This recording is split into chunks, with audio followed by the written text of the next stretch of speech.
Everyone.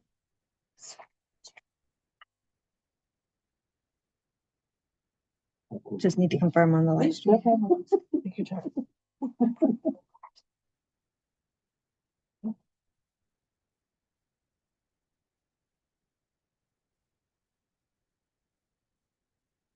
When you're ready, Madam Mayor. Yep. Okay, welcome everyone. We are meeting in community room 1 here in the municipality of North Grenville, owing to some facility challenges that are being resolved in the municipal theater. So before I call the meeting to order, I just want to say to anyone in the room, whether you're watching or participating, that feel free to come in and out. It's a very warm room. There's beverages here. Thank you to our acting clerk who has kept the doors open. So we know this is less than optimal, but a quick pivot. So thank you to Tana and her team for overseeing, I think, what will be a relatively quick remedy to the municipal theater. But in the meantime, here we are. So with that, I just want to say two things highlighting some wonderful events in the weekend. Just a big congratulations to the Knights of Columbus. They had their Sweetheart Brunch. It was the 26th brunch. They welcomed hundreds and hundreds and hundreds of people throughout Sunday morning. A huge effort, lots of volunteers, lots of sponsors. So it was wonderful to see that brunch come together once again. And also, congratulations to the Kemptville 73s. There was a 73s home game yesterday.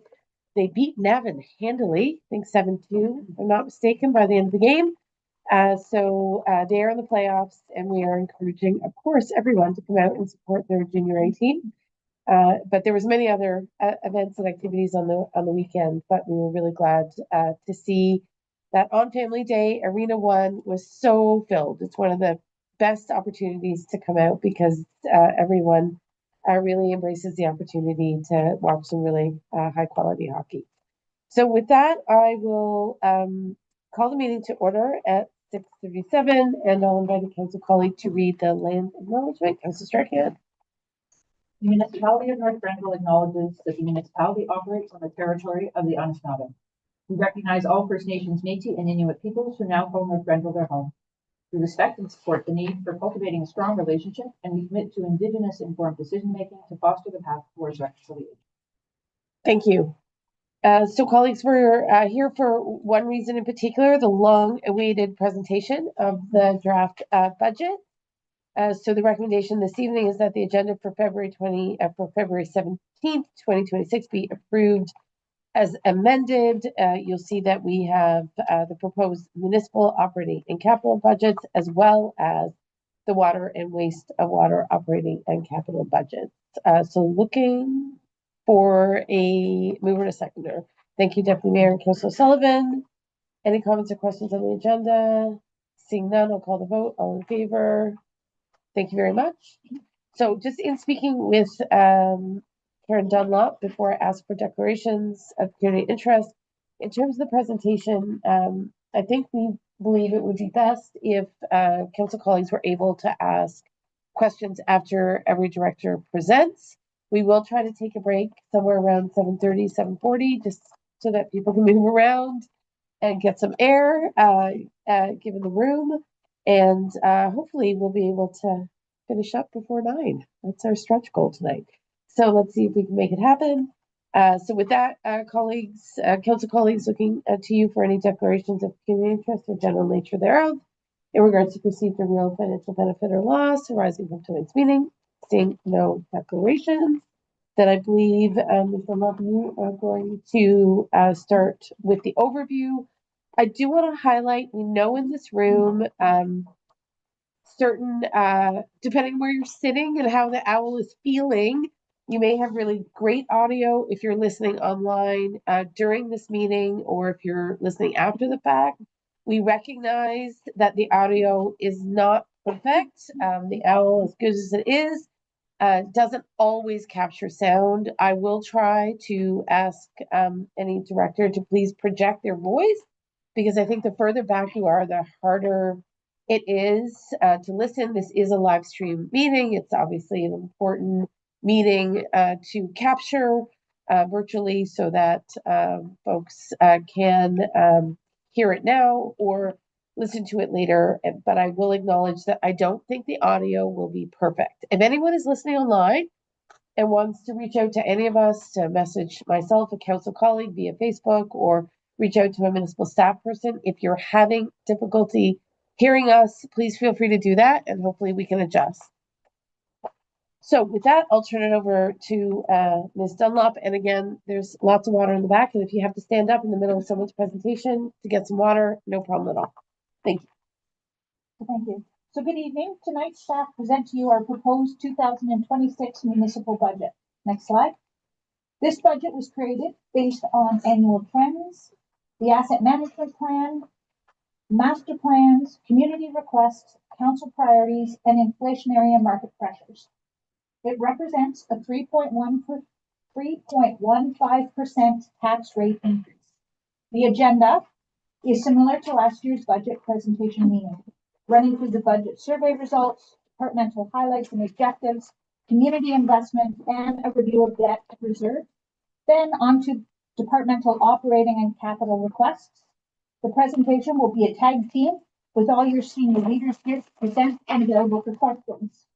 Separately, a package which council only received today is the water and sewer budget, which includes revenues from user fees, grants, debt, and development charges. This portion is not tax levy based in accordance with regulation and legislation. So tonight's purpose is to present the proposed staff budget and answer any preliminary questions council has. We have planned 2 public engagement sessions next week, February the 24th in person at 3 p.m. and February 26th virtual starting at 6 p.m. Next slide. The 2026 budget survey was released late November and closed on January the 4th. We received 274 responses with many additional comments to consider. Some of the highlights are included in the next 4 charts. Of the 274 responses, 75% were from residents, the balance from property owners, business owners, and locally employed individuals. Next slide. The respondents would like to see investment to enhance quality of life, with the highest ranking for roads and infrastructure at 22%, following closely at 19% for parks and recreation and common spaces. Followed in decreasing order, public safety and emergency preparedness, emergency services, affordable housing, and rental support. Next slide. 714 responses were provided indicating that they would like additional support at 22% for roads, sidewalks, and related infrastructure, 16 for parks and recreation, 12 for emergency services, and 10 for public safety, and 9 for public transportation. Next slide. 29% of the 611 responses indicated their preferred communication is equally on the municipal social media pages and website, followed by the municipal e-letter, then local newspaper and public meetings. Next slide.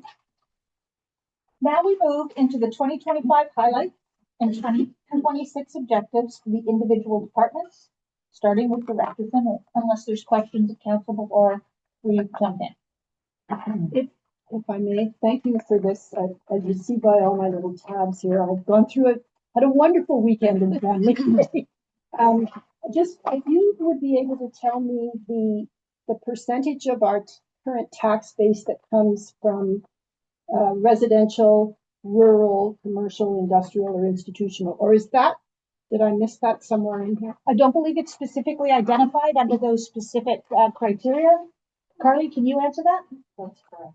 Okay, so residential, commercial, Rural, rural, okay, industrial, or institutional, I guess, is that kind of the main categories of taxpayers?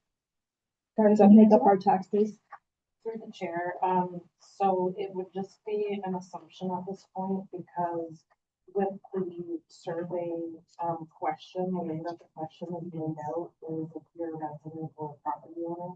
When you look at the at our property tax base and whether this is what defines that property. So whether they could be a property owner, but it could be in commercial, it could be in residential, it's not specifically split that way.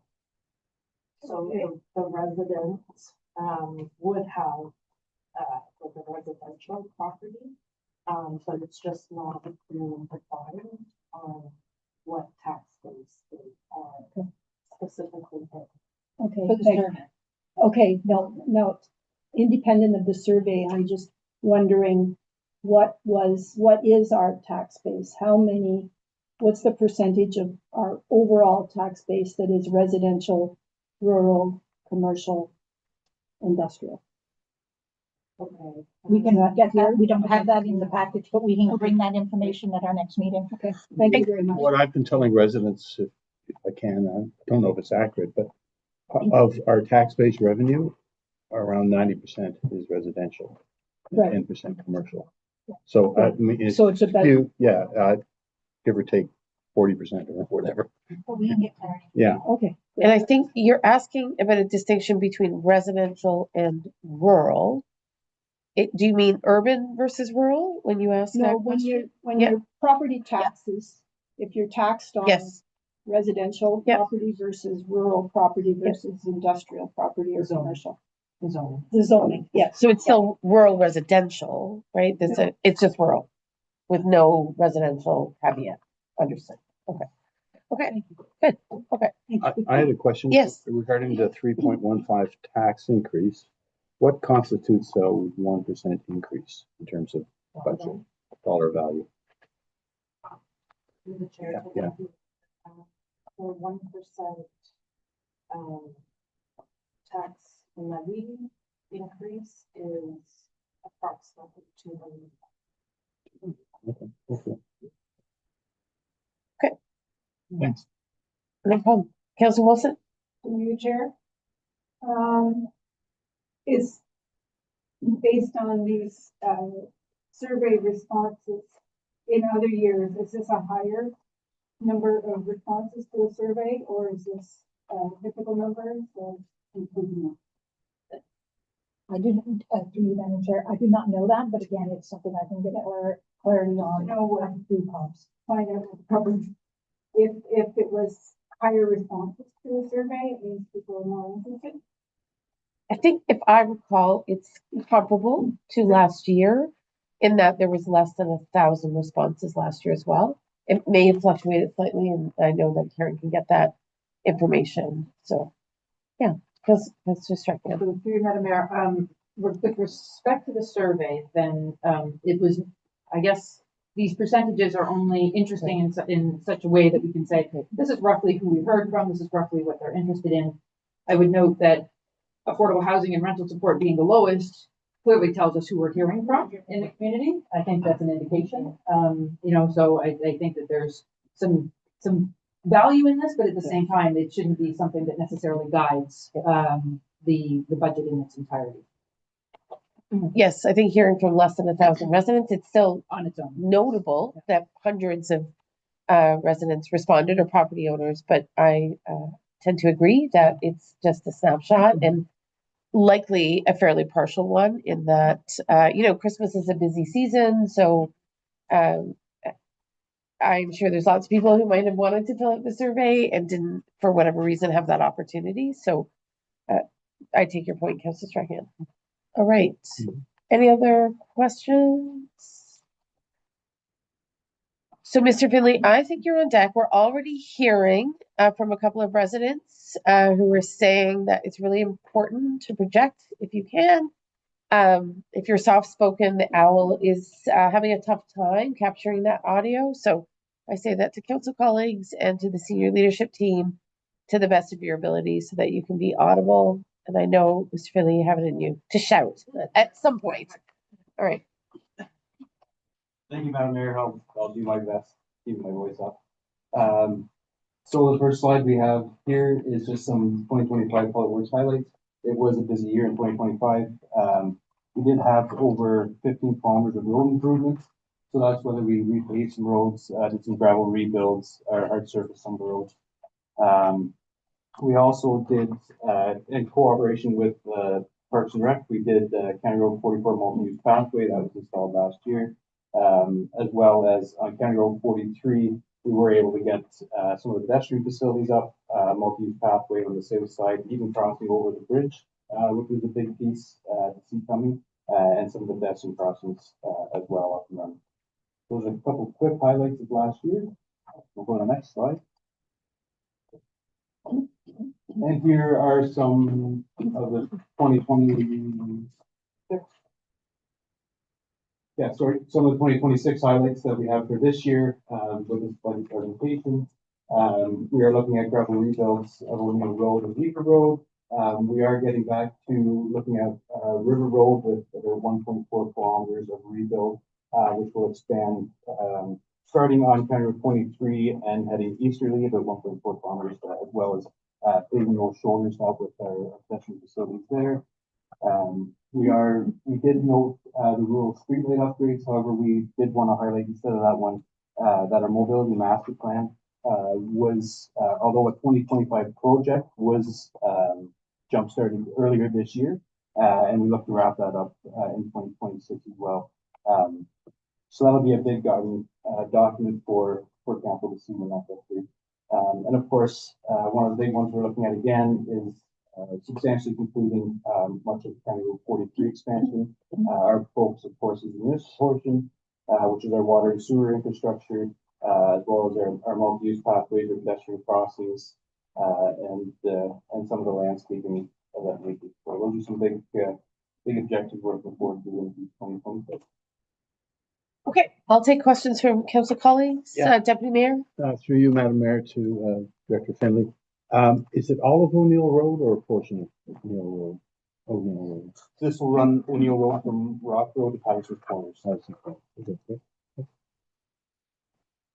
Council Strachan? Madam Mayor, to Director Finley, thank you very much for that overview. For the rural street light upgrades, are these upgrading existing lighting? Is it new lighting? Is it a combination of?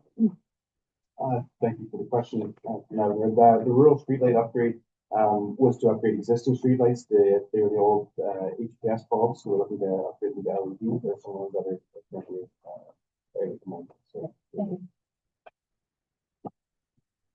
Other questions from council colleagues? Yes, Councillor Sullivan.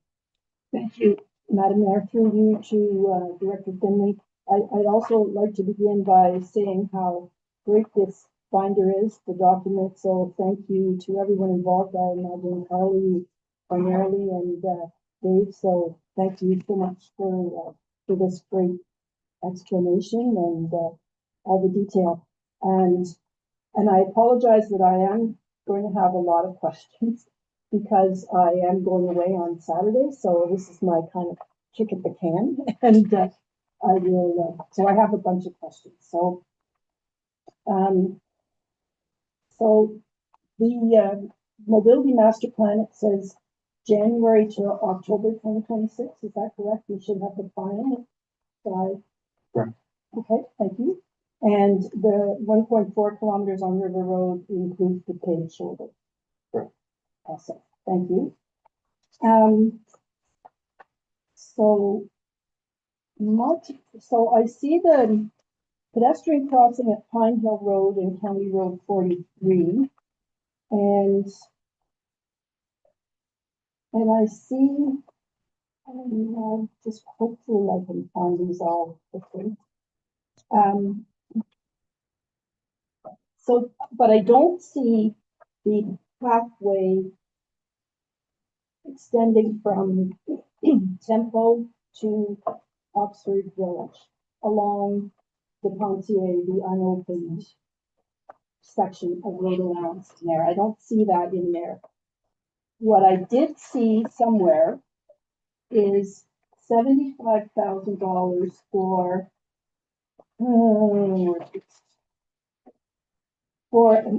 MUP in the northwest quadrant, 75,000, temporary de Pontier and Pine Hill. Is that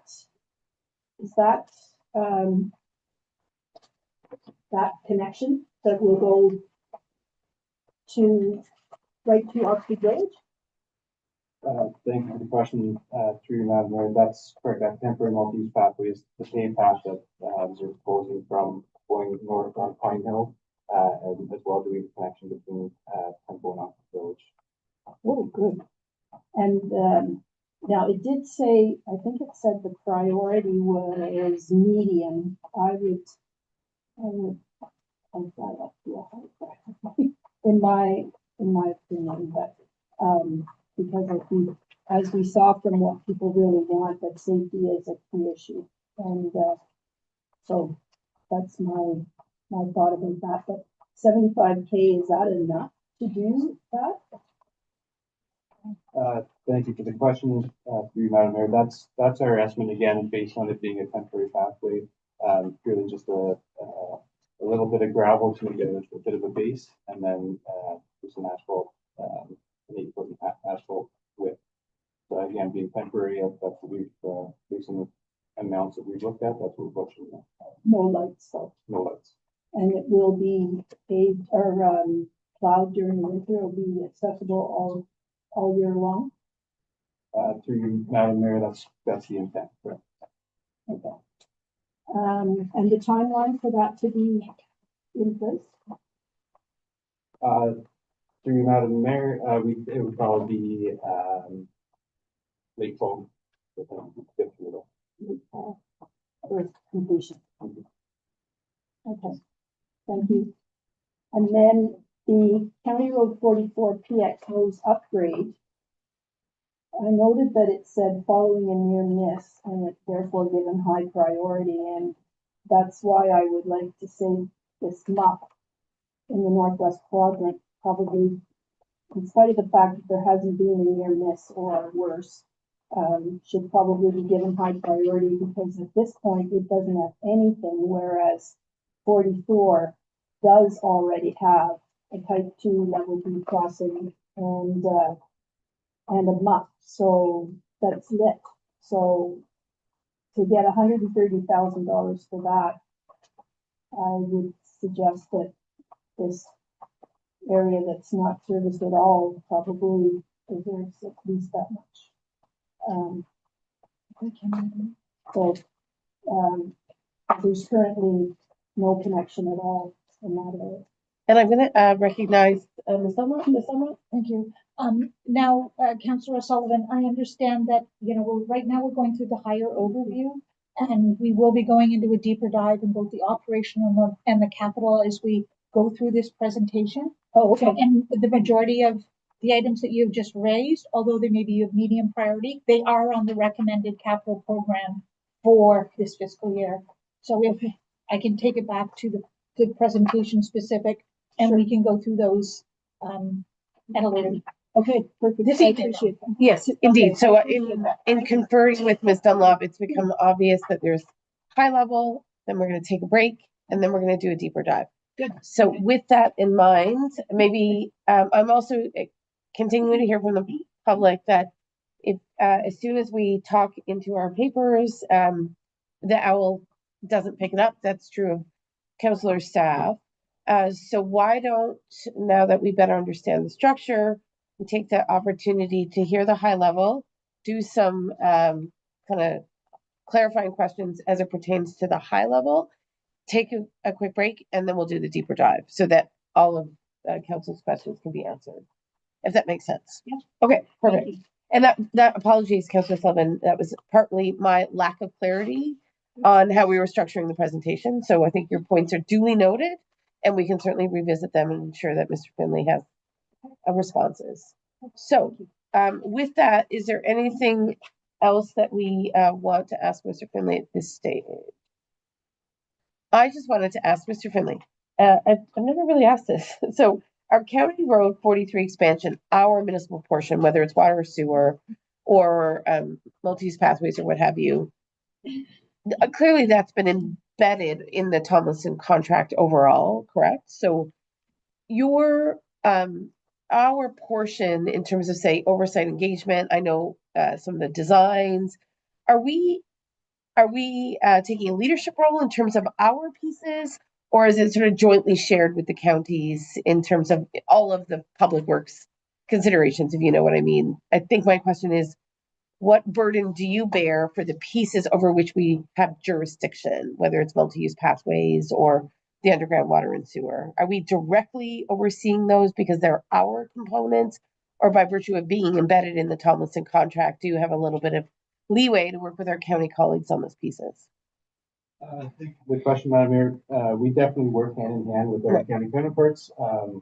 We all have a collaborative approach when we're trying to resolve any issues that come up, whether it's county or municipal. We do defer to the proper jurisdiction when there's a final decision being made on that infrastructure. So if it's a water or sewer or a multi-use pathway, they'll defer to the municipality to kind of make that final decision, but and we do the same as the county road portion. However, it is a collaborative effort between both parties to come to the best solution. Okay. And do you feel your collaboration with the counties has made our part of it easier? Is it been helpful to have another level of government in the mix, if you will, supporting kind of the overall execution of the project? For sure. Yeah. Definitely the collaboration between both groups has really helped strengthen positions up and even get the better results or resolutions on issues.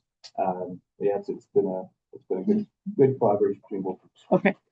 And then finally, just because it's highlighted here, I just wanted to ask quickly, in terms of the River Road, the proposal to obviously build out, rebuild and include shoulders on that 1.4 kilometers. I know there's another section that's anticipated after this year. I know we're sort of doing it incrementally. Can you just jog my memory on that? Yeah, thank you for the question, Madam Mayor. There is a complete section between Atkins Corners Road and County Road 23 that has not been Right. rebuilt and extended. It is, I believe off the top of my head, it's 4 or 5 kilometers in section length. So just due to taxis, costs, and all that of that nature, we have broken it up into, I believe it'll end up being 3 different sections of rebuild. We're roughly that 1.4 kilometer distance. It's something we reasonably think we can handle in appropriate amount of time. And with the budgets that we have, so it'll be broken up into a couple of pieces. Okay, because we've done one piece, if I'm not mistaken. Have We, we tackled any of it yet? Yes, we have, right? Yeah. thank you for the question. We've done a number of Yes. sections come right from County Road 44 and worked our way towards that. That's what I thought. But now, because of the condition of the road that's currently just past Atkins Corners, we're gonna do a bit of a flip and start at the county road and work our way back. It's a little bit rougher road condition in that area. Understood. Okay. Anything else, colleagues, in terms of public works?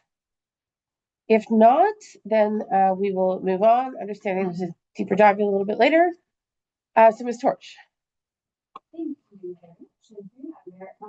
So 2025 was a really big year for preparing the municipality for growth through Parks and Recreation. One of the biggest milestones was completing the sports dome feasibility and design that will definitely position us to address the indoor field shortage.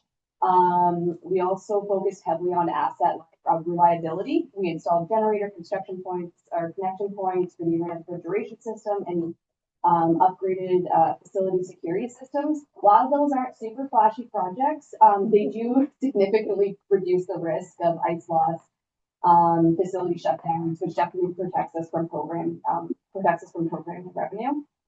We also improved accessibility and user experience across the municipality, but I'd like to highlight the Curry Park accessible dock, new arena seating, and just our office reconfiguration to improve customer service and growth in the municipality. We also completed the Heron Nest Park, Bishop Mills Park, and Crozier Soccer Field, and that's just kind of the, in 2025, we focused on the strengthening foundation, which really improved reliability and access and capacity.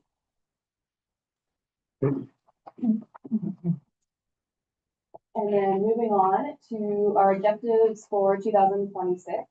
The primary objective is construction of the sports dome and auxiliary building, which directly responds to council strategic priority to around recreation capacity. However, you will notice that the sports dome is listed as an objective, but not in the 2026 capital budget currently. The project remains a corporate priority in 2026. However, staff will continue advancing readiness through grant applications, partnership exploration, and positioning the municipality to move quickly when funding becomes available. We're also undertaking phase 2 of the Parks and Recreation Master Plan to fully align infrastructure with projected population growth and ensure we build facilities once and build them properly and very striking for the community. Many of the other projects include arena audio upgrades, the pool upgrade, and these are just life cycle replacements and preventative maintenance. We're also continuing with waterfront and parks enhancements to expand low-cost recreation opportunities, which will help balance recreation access across all income levels. So in summary, 2026 balances maintain what we have and preparing for what we need in the future. Questions, colleagues? Go Yeah, ahead. just a little bit more detail on municipal building renovations. Which buildings are going to get some under loving care? And to you, Madam Mayor, thank you for the question, Debbie Garfield. I'm looking to do some renovations to the main municipal offices upstairs to account for our growing staff intake that's we're preparing for, and also renovating the PRC arena lobby area to encompass PRC staff to all in the downstairs so that we can work more in a collaborative nature and just enhance what's down there. And that's what the plan is for now. The renovations for up here will be over a multi-year projected. Just it's expensive to renovate these spaces, and we're going to do it over a phase. And I note in the detail some exterior upgrade of the township hall in Westwood North. Correct. Okay. That includes the roof, not just repainting? It currently does. Yes. Okay, thanks. Indeed. Okay, other questions, colleagues, in terms of Parks and Rec? Ms. Torch, you obviously highlighted that while we're not activating 2026 municipal funds yet for the Sports Dome, we are communicating to the province that we are prepared to activate dollars imminently should the provincial grant come through. So I think that's my understanding of how we're preparing, if you will. Yes. Okay, yes, Councilor Wilson. Your chair, into the weeds, McLean Cairn. Sorry, the McLean Cairn at Cairn West Park. Okay, does that ever come to? It was not on my list of Amy. Is it? It's Amy. Sorry, and that's what it hasn't been on my note, but Amy will absolutely get that for you. Or, yeah. Through you, your worship, to Council. So the McLean Cairn is something that we've been discussing with the owner of the cairn. There is a plan, I think it's just put to motion. It needs to be fully restored to move it. There's been a few setbacks. The person who is going to do it has had some delays, but I can follow up with the owner of the cairn to see if they have a renewed timeline for when that will happen. It's still their interest to see it move there, because they were also part of the ownership who gave the land to this property back a few years ago to allow for the park to become established. So Apologies, and that's probably why I directed it. My question to Parks and Rec, but I should have known better. Thank you. Okay, excellent. Arena audio upgrades in both arenas? Just sorry, Madam Mayor, I apologize. Just in Arena 2, the large rink, and I get those two mixed up because Arena 1. Arena 1, I apologize. Yeah. I'll follow up with you when we do a deeper dive. Okay, excellent. Okay, council colleagues, anything else for Parks and Rec? We know we're doing a deeper dive later, so make sure you have your questions ready. If not, we'll go to corporate strategy. Mission up. So just a reminder, corporate strategy encompasses IT, well, surprising maybe from the word strategy, strategy as well as transit. So there's a lot in here, even though it says corporate strategy. Some highlights from 2025 include expanding NG Transit to the Line Bank LRT station. We supported our primary care partners by supporting a nurse practitioner-led clinic applications in the province, as well as supporting attracting 2 new physicians with our physician incentive program. And the last one I'll highlight on this slide as well is completed phase 1 of creating a no to optimistic walking in partnership with our Indigenous Advisory Circle and Buddhist Forest. And on the next slide, for 2026, some things we're looking forward to working on, finalizing our climate action plan. So that's been in progress and we did some stakeholder engagement towards the end of last year. We're looking to create a localized community safety and well-being plan, which is kind of a runoff of the county's plan, as well as supporting the creation of an AI policy in conjunction with our clerk's office if they have availability with the election. I also want to highlight that we continue to field interest from nearby municipalities wanting to connect to NV Transit, including North Dundas, who has interest in a pilot program to utilize our dormant bus on the weekends. Any expansion of services with a partnering community would require them to pay for their share of the cost, have us keep all revenue, and ideally expand service for our residents as well. So any formal proposal will come to council for their review and approval by the item that. Any questions on this first piece? Maybe just a quick comment. Hillary, unfortunately, I don't know if we can work to position the owls with a little more in the middle. The further down the table you are, the less audible you are through the live stream. So I don't know what our flexibility is to move the owl ever so slightly so it captures more of the middle of the room. Councilor Strachan is going to do her best. Thank you. Our AV tech right here. Either that or why? Yeah, even that works. Why does the person that's Yeah. speaking come right to the owl? That's a possibility. Yeah, that's another way to go at it. Okay, we'll see if that works. Thank you. Well done. Maybe just move the owl on yeah, okay. Yeah, you can reposition. Perfect. See if that helps. Okay, we'll see if we get some feedback. I guess, Mijano, when we get into the deeper dive, this is my preliminary comments. I'm cautious about partnership, as I think I've stated to council colleagues and perhaps yourself directly. If we have a dormant bus, I think to myself, well, why don't we get that dormant bus on the road here in North Grenville so that we can ensure that it's available to our residents, particularly on the weekends. I'm sure the data kind of shows where the highest usage is. So I look forward to that discussion. What I can tell you is I don't think any neighboring municipality has the capacity or the interest to invest what we have in our service. So sometimes I feel a bit of caution about collaborating in ways that could ultimately create the conditions for our service to not meet the needs of our local residents. I'm quite confident that is not your objective, but it's a bit of a slippery slope. So I look forward to having a little more discussion about that moving forward, but I appreciate the interest. I'm so glad other municipalities are looking closely. We know that we've inspired a few to go down the road of on-demand transit, which is amazing. And, just today, Councillor Wilson and I were at an event with a business leader who's encountered significant health challenges. And the only way she was able to participate in an event that was very important to her business was to take NG Transit because it provided an accessible option that none of her family members could utilize. So we can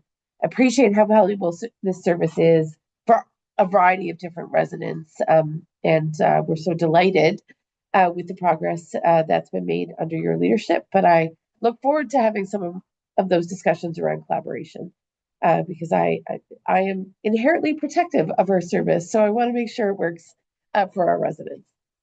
Anything else, colleagues, in terms of corporate strategy highlights at this stage? Well, okay, I'll jump in through you, Madam Mayor, to Director Jeannot.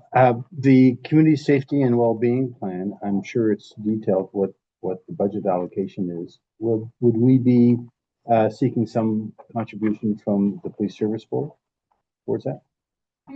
Not at this time. We have a small budget within the corporate strategy budget to support the creation of that, but we shouldn't be looking for any funds from the PSB. Because previously it had been a line item in the PSB budget. So if it still remains, I'm not on the board any longer, I'd say take advantage of it. I think it was always the will of the Police Services Board to support a community safety and well-being plan. So I think the cue is there may be some dormant funds that could be deployed to strengthen capacity, what have you, and we can have that discussion later in terms of what the status of that budget is. Of course, it's transitioned to a detachment board, which is shared with Mayor for Wolford, but it's not to say that there isn't some flex. So it's a good question, Deputy Mayor. Anything else, colleagues? Not seeing anything. Okay. We will then move on to emergency and protective services, and Chief, just do your best. To projects. Yeah, thank you. Thank you, Madam Mayor. 2025, we certified all of our new recruits to the NFPA 1001 levels 1 and 2. We purchased the used heavy rescue, and we initiated that preferred mission program, which is what it is right now. We hired 2 new lieutenants supporting our officers' succession, and a new fire prevention officer. We worked with LUMAX most of the year on our fire master plan, and overall we responded to 493 fire emergency calls. 2026 objectives is to get that fire master plan presented to council in March. Complete the heavy rescue and get it into service hopefully in April, and purchase the new 1-ton vehicle to support our wildland response this year, and get that hopefully in the spring, so we're ready for that season. Conduct a volunteer firefighter recruitment campaign in the fall. And let's see, yes, continue mandatory staff certification and get that land bond for Station 2. And that's pretty much it for 2026. Colleagues, good to go? Okay. Carry on then. Planning, building, and bylaw. So last year, we saw the purchase of our new to help support our animal control services. We established our area grant program, including the creation of those 3 pre-designed smaller additional residential units, and any individual can come in and sign an agreement and utilize, whether it's for an additional residential unit on your property or a principal dwelling. We started our official plan review process. We had a transfer of reserves for our building revenue, so we had a really good year in regards to the number of building permits that were issued and the revenue associated with that. And last year, we saw the commitment of equity towards the Bell Hall project, which is a big highlight for this year. So if we want to go to the next slide, we will see that this year we're looking at finalizing the official plan update. And the big piece is the renovation of Bell Hall into 60 affordable units. That is a multi-year project slated to hopefully achieve occupancy by the 4th quarter of 2027. It's about a 20-month construction timeline. We've included a downtown secondary plan to follow up on our official plan update for this year. And we have ongoing staff training, as well as the ongoing implementation of our Housing Accelerator Fund, which I believe this is the last year on the implementation side. So that's also reflected in the budget.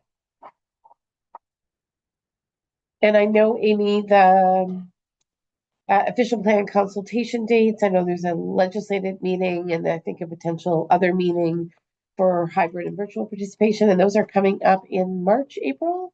March. Thank you, Your Worship. So the first date, the statutory open house under the Planning Act will be held March 4th. And then as directed by council, we'll have a second meeting on March 10th for residents. It'll be hybrid. We'll have communications going up by the end of this week to how residents sign up to attend, whether it's in person or virtually. Okay, excellent. Thank you. All right, so I'm just looking at the colleagues, nothing, so we'll move on. Oh, Deputy Mayor? Quick question for, through you, Madam Mayor, to Director Martin. Downtown secondary plan. Explain the word proposed to me. What does proposed mean?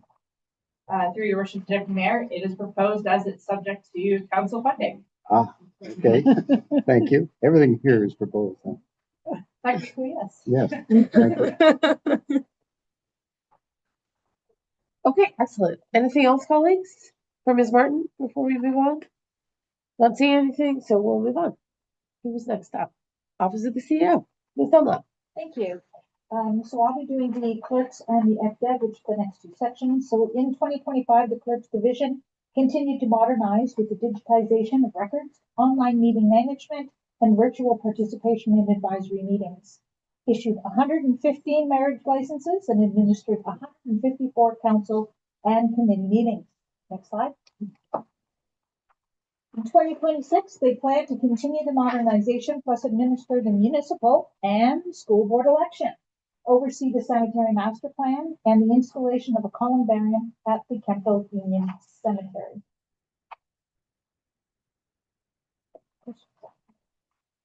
Any questions on these three items before we speak about the accessibility, multi-year accessibility plan, among other things, colleagues? Oh, okay, Ms. Alma, carry on. So go to the next slide. I think there are some items on here, multi-year accessibility I was just plan. giving some highlights. I didn't Great. go over it, every Perfect. single item. If you want some additional information on any of them, let me know. Any questions on the slide, colleagues? No. Okay, all right, carry on. Next one is economic development. So in 2025, some of the highlights were under the economic development division. We're continuing to support the County Road 43 businesses during the expansion construction and initiated a wayfinding strategy for future implementation. Next slide. In 2026, the division proposes to start to implement the wayfinding strategy, continue to support the businesses along County Road 43 and throughout North Grenville, and develop a tourism community improvement plan in collaboration with the planning department. Comments or questions, colleagues? Think we're good? Okay, carry on. Next slide, human resources. The director of human resources will speak to the next two slides. Indeed. All right, welcome. Thank you, through you, Mayor. My name is Krista Bareke, and I am the newest member to the senior leadership team here. Although I did not arrive until the end of 2025, I am very proud to share some of the human resources programs from the year. The municipality has been growing at a rapid pace, so an organizational review was conducted by Strategy Core to take a look at our structure and to provide recommendations on gaps and opportunities for the municipality. This work was completed in 2025, and we have begun to hire to some of these gaps, including the role that I'm currently occupying. On a more general note, a total of 49 new hires began in 2025, and all staff were provided customer service training to help support excellent service internally and externally. And as well, our joint health and safety committee members were also trained across our locations. Next slide, please. Some of the objectives for human resources for 2026 is to take a review and a refresh of our corporate policy. Policies provide a structured framework for decision making, ensure compliance with law and promote consistency, so a very important project that we are undertaking. We will also be looking at a comprehensive benefit review to see where we stand with our competitors and other municipalities. And recruitment and selection processes are under review to ensure we are set up to obtain the best talent for the municipality, as well as a corporate training review, which will help us to understand where our needs are in terms of growth and development for our staff and leaders. Yes, Deputy Mayor. Through you to the Director of HR, Human Resources. Currently, what is the number of positions that are currently vacant that we're hiring for? I don't have that answer right now. But Okay. I did pull out a chart this afternoon. I can probably get you that information by the end of the business or under the meeting through you, Madam Mayor. Sure, thank you, thank you. Okay, that's it for me. Councilor Chacon? Yeah, if I may, Madam Mayor, I'd just like to go back to the CAO, because we went through that so quickly Yes. and my brain was still processing. So there's a couple of CIPs in here, the Tourism Community Improvement Plan is here. I'm wondering, would all CIPs fall under the CAO lines? I'm thinking specifically to a future and hopefully completed rural CIP, before, October of this year. So should the rural CIP, if it were to land someplace, would it land here? For you, Madam Mayor, the community improvement plans and other improvement plans that we have are not necessarily concentrated under the Office of the CAO. We have some under strategy, we have some under planning, and this one would be tourism. In the future, we're looking at all our grant programs, our CIPs, etc. And at the SLT table, we can take a look if there is a way to solidify them. But typically, they're areas of expertise in regards to the individual improvement areas are handled by multiple departments. Okay, I will take that question for later. Thank you. Other comments or questions? Ms. Markey, it says 49 external hires onboarded. So it seems like a very high number, given our total staff complement. I don't know if you can lend insight into this. I believe that some of those hires might have been volunteer fire service folks, or is there any way to break down that number? If not this evening, a different day? So through you, your mayor, we can absolutely break it down. This was information that's Yes. provided to me by the team, so I don't know exactly what breakdown. Yes, I think it might be helpful because I think it represents a third of our staff complement overall. So I think it might be helpful to break out that number. I don't think we've added 49 positions, and I don't know if the turnover has been that high, but certainly perhaps with more insight, it'll make more sense. Okay. Okay.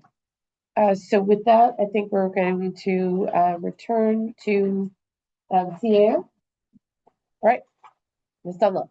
Thank you very much. So under the community investment slide, in 2026, we proposed just under 655,000 in community grants and support. The proposed list is included in the presentation and includes, but is not limited to, new to 2026, the 10-year commitment of 50,000 per year for the Beth Donovan Hospice, 90K per year to the hospital's CT scanner, and 115,000 in community grants.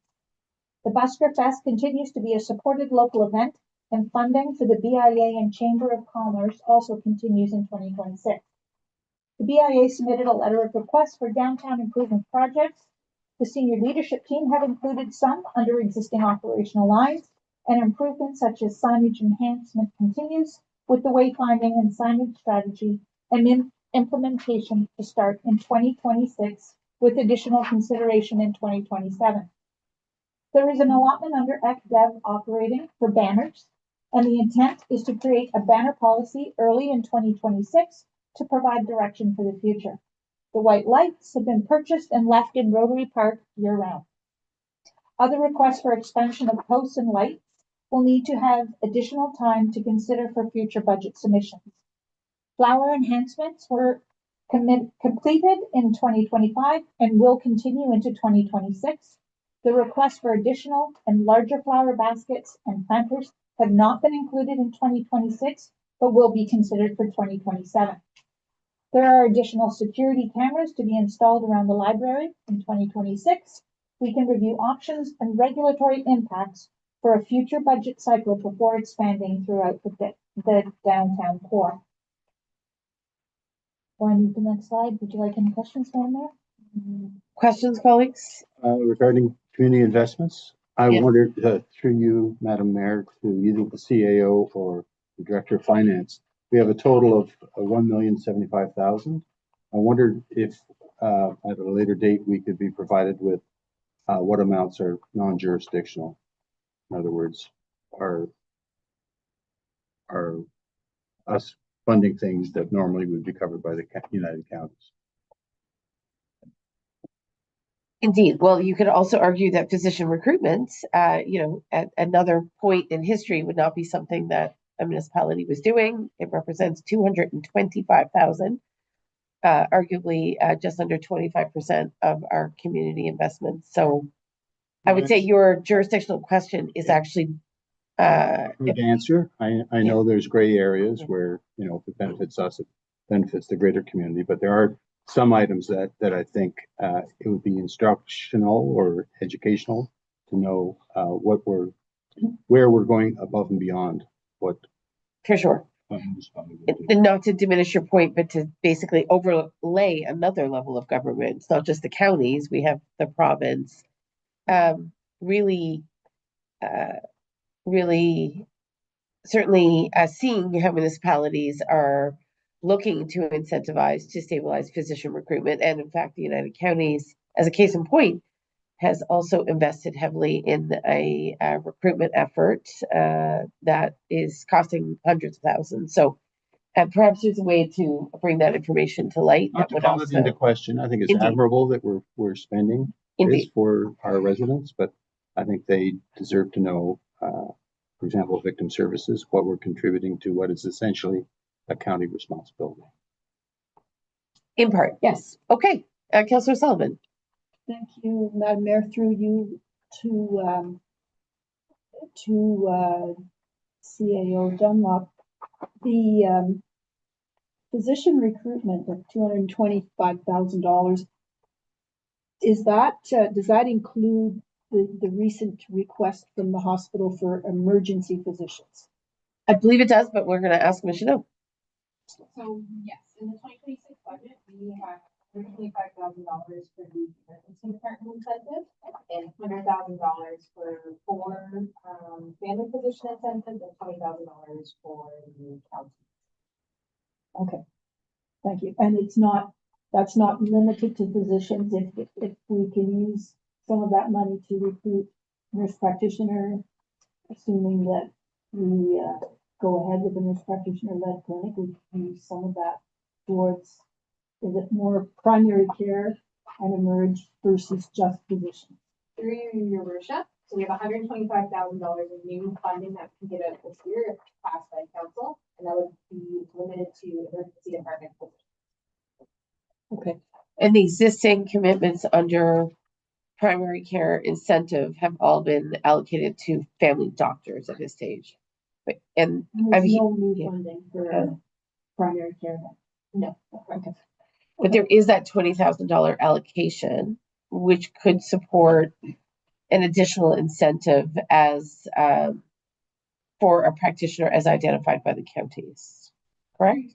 Your worship, so what we understood that to be at the May 5th meeting Yeah. of 2025 was more kind of flexible spending in terms of if a new position is recruited through the county's initiative, you know, we could cover the cost of their lease, renting a car, whatever it might be to help them get settled in the community as they move international. Right. So it wouldn't be committing to a 5-year agreement. Gotcha. Okay. I just want to flag here. Oh, I'm sorry, Deputy Mayor. Yeah, go no, ahead. I just discovered something and it's my fault for overlooking it. That under community development, we list the Heritage Reserve Fund. I'm curious why it appears there rather than in our list of reserves. Which, Ms. Dunlop or I Ms. have- Wheeler? If I may, Madam Mayor, we have the Heritage Reserve, we have the reserve funds listed in your package for unaudited for year end 2024. We have not gone through, so we have to review the reserve policy. I don't have a good answer for it. okay. And perhaps I'll take the opportunity. Any questions over here, colleagues? The youth center did do a presentation and appealed to council for an additional $15,000 in funds to support a full-time program director. I don't see that those funds are necessarily captured in what is proposed for the Kimberley Youth Center. So just something to follow up on. I'll state that I fully in support of the additional $15,000. I believe that we have found multiple ways to support seniors through both a transit service, home support, and also the Beth Donovan Hospice, which of course doesn't just benefit seniors, but does certainly have a mandate to support many seniors confronting critical health circumstances. So I would like to appeal to this table to consider the additional $15,000 for the youth center, which would enable them to hire a full-time program director. So I look forward to that discussion as we get further into budget deliberation. All right, Ms. Dunlop, you were taking us through community investments. Are we going to go to the library now? I'm not done the community okay. investments. Okay, that's okay. Okay. So we just got to the end of the community support. Then we have within operational line items, so within departmental budgets, which is where the physician recruitment sits. But within operating budgets, there is an additional $420,500 for programs such as the expanded physician recruitment program, $50,000 for the public art fund, which is 2.25% of taxation-based revenue for 2026, as the program will not be up to full speed, and we will plan for the full allotment of 0.5% in 2027. There's also the $12,000 to support the creation of an arts council. The next slide. And I will pass this over to the CAO for library. Welcome. Thank you very much, Your Worship, members of council. It's a pleasure as always to be here on behalf of Public Library to share some of our 2025 highlights as a result of the financial support provided by the municipality last year. The library was able to extend its open hours further into the evenings, able to be open longer on Saturday afternoons, and we were able to reintroduce Wednesday evening. We also completed an update, a refresh of our strategic plan. And we worked really hard to develop more partnerships in order to add more programs and services to the community. Next slide, please. Some of our objectives for this year coming up is to complete our facility cost benefit analysis. This is really a physical growth plan. The community is growing, the library needs to grow too. We have already assessed that we have insufficient space in certain areas of our service. So we are going through the process of how to grow in those needed areas in a way that best serves the community. We are looking to expand our programs, and I will touch more on that on the next slide. But especially for adults and seniors, we heard during our strategic planning process, I would say clamoring for more programs, especially for adults and seniors. We are conscious of the fact that our current library board term is winding down, so we will be engaging in succession planning for our board. Finally, on my work plan for the end of this calendar year is to calculate the library's social return of investment. Next slide. So as members of council are very much aware, the library's funding is different than it's a different set than the actual municipal departments. So we have presented the two requests, our operating grant and our development charges requests. As can be seen on the screen, it is a $15,000 less request for a draw from development charges. However, our operating grant, it is an increase of over $60,000. More than 50% of that request is relating to specifically to convert a part-time programmer to a full-time program position in order for us to actually be able to add more programs. And I welcome any questions. Can you help me understand when you say programs, perhaps you can paint the picture a little bit.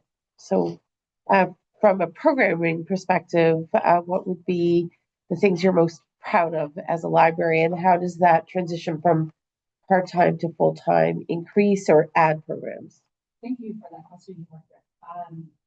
We are extremely proud of a lot of our children's programs in particular. We have some unique programs that we offer. Our Shake, Rattle, and Roll, which is a music base, which is at capacity. We do not have a large enough program room to accommodate all of the families interested in attending. We also have a program called Getting Ready for Kindergarten. This was a program that was pioneered at the North Grenville Public Library, specifically developed by early childhood educators. Our current programmer is a registered kindergarten teacher. So it simulates a kindergarten classroom, and we work with parents and children who will be going into kindergarten in the fall, towards getting them ready to have that level of independence and that confidence in the kindergarten classroom. So these are two examples of some of our excellent children's programs. Our programmer right now is a child and youth program coordinator. We would like to convert that to a program coordinator position. The individual has lots of skills that can benefit adults and seniors as well. But currently their program is just the scope of their work is child and youth. We'd like to be able to expand that, and so that the adults and seniors can see some of those other flagship programs that we provide for our children. Thank you. Any other questions for Ms. Farrell at this stage? Seeing none, I might just ask very quickly, and I know Councillor Wilson, you sit on the library board, if I'm not mistaken. The facilities assessment, is that what you're proposing to do this year? Did I hear that right? Thank you, Your Worship. We're working through it's kind of a cost benefit analysis. So we're trying to assess what options for physical growth will generate the best benefit to the community. Is it a second floor? Is it another branch? Is it mobile services? We have a few different options that we're looking through right now. We're going through these preliminary, there's no real actual set in stone scenarios. And once we get to some sort of conclusions, then we'll be working with municipal colleagues towards how that fits in with the asset management plan. But at first, we kind of need a direction to point ourselves in. Excellent, thank you. Anything else for Ms. Farrell? So I'm going to check in with colleagues because we did say we'd take a short break. Colleagues, I know there's a couple of other overview slides. Ms. Dunlop, what would you recommend in terms of continuity of the presentation? Thank you for the question, Madam Mayor. This would be a natural break as Okay. we're going into the Okay. more technical nature of what a budget is. Great. So let's take about 7 minutes. Thank you. You don't have to pass a break. Oh, yes, we're supposed to pass a break. Deputy Mayor, will you move? Yeah, sure, I'll move it. Councillor Wilson, second. We are calling the question on a 7-minute recess. Thank you. Thank you. Thank you for that catch.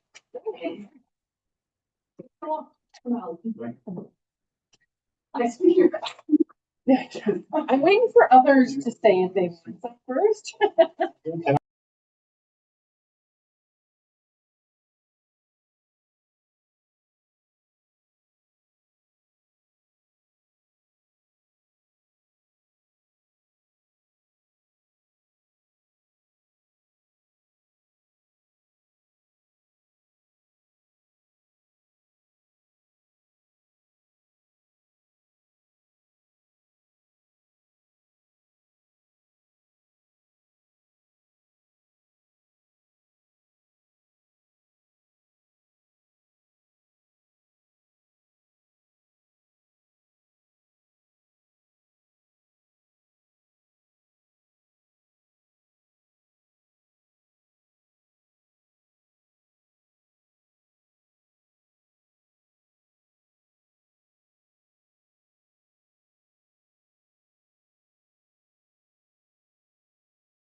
All right, Mary, you let us know.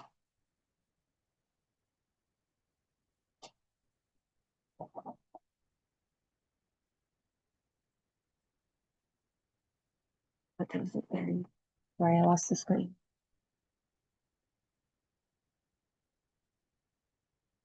All right, Mary, you let us know. Can you tell I was checking her sound? We good to go? Just a moment. Good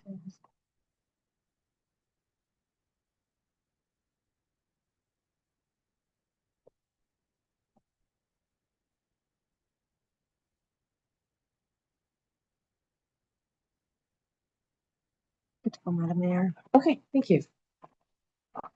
Okay, so colleagues, we're going to turn to Ms. Wheeler. Before we get there, as we get into the deeper dive for the departments, both in terms of operating capital, what I offer is if council colleagues see a gap or there was an expectation that a certain project might be funded, what I would invite tonight is your sort of clear indication that maybe there's something that might be missing for you. And then I don't expect that staff would necessarily be able to respond this evening, but our next meeting will be focused on deliberations. I realize Councillor O'Sullivan won't be here through no fault of her own. These were long anticipated weeks away, and it wasn't obvious whether or not we'd have our budget process concluded. So what I've said to Councillor O'Sullivan, and I'd say to any of my other council colleagues, if there are areas where you do have significant concern or you see a gap, then please, I'd invite you to reach out to each other in anticipation of our next meeting. We know that Councillor Sullivan will not likely be present, but I do want Councillor Sullivan's perspective to be captured, so she can do that tonight. But I do recognize that Mr. Finley or other directors may not have the capacity to respond in full this evening. This is more information gathering for council colleagues and information sharing from the senior leadership team so that we can be prepared for that next meeting. So it's not to preclude any question, but it's just to structure our conversation this evening. So we as council members certainly indicate where we need more information, where we may notice something that we thought might be in the budget that isn't. And then, you know, council colleagues can certainly, subsequent to this meeting, have all sorts of conversations individually, not collectively, individually with each other about, areas where we might want to see amendments or what have you. So with that, I will invite Ms. Wheeler to take us through the next pieces. Thank you, Madam Mayor. So first I'll just go through quickly the budget breakdown. So with our expenses, there's two categories. We have operating and we have capital budget. There's a list of examples of what's included under operating and also capital. So from those expenses, then we deduct our non-tax revenue. Some examples of non-tax revenues include user fees, investment income, grants, developer fees, self-charges, etc. So the difference between that becomes our municipal tax levy. So on the next slide, we have a budget summary with our current place for our draft budget. We have our operating revenue, so that includes the non-tax sources of revenue. From this, we've broken down our operating expenditures. So the difference of these two, and in addition with our transfers to capital, becomes our taxation levy for 2026. So the proposed tax levy for 2026 is 21,224,934.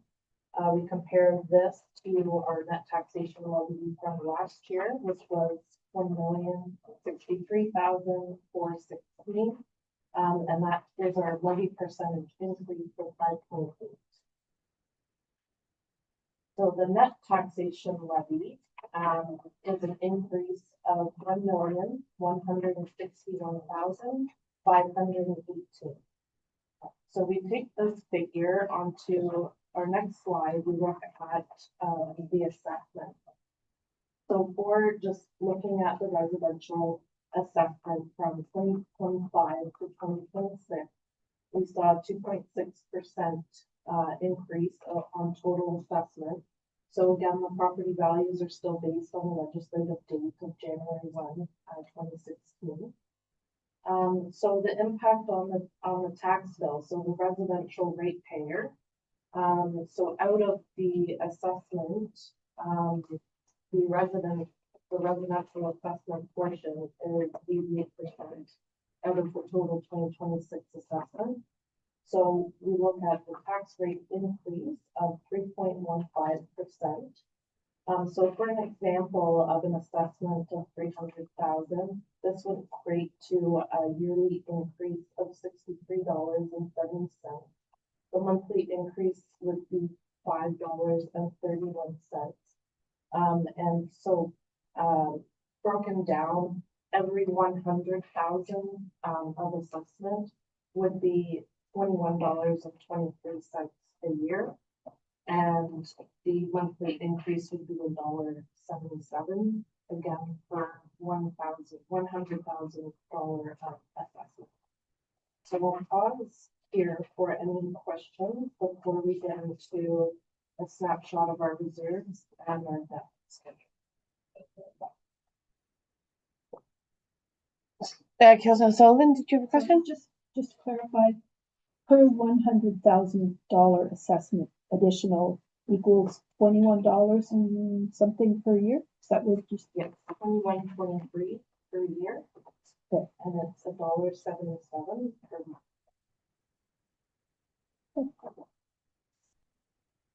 Thank you.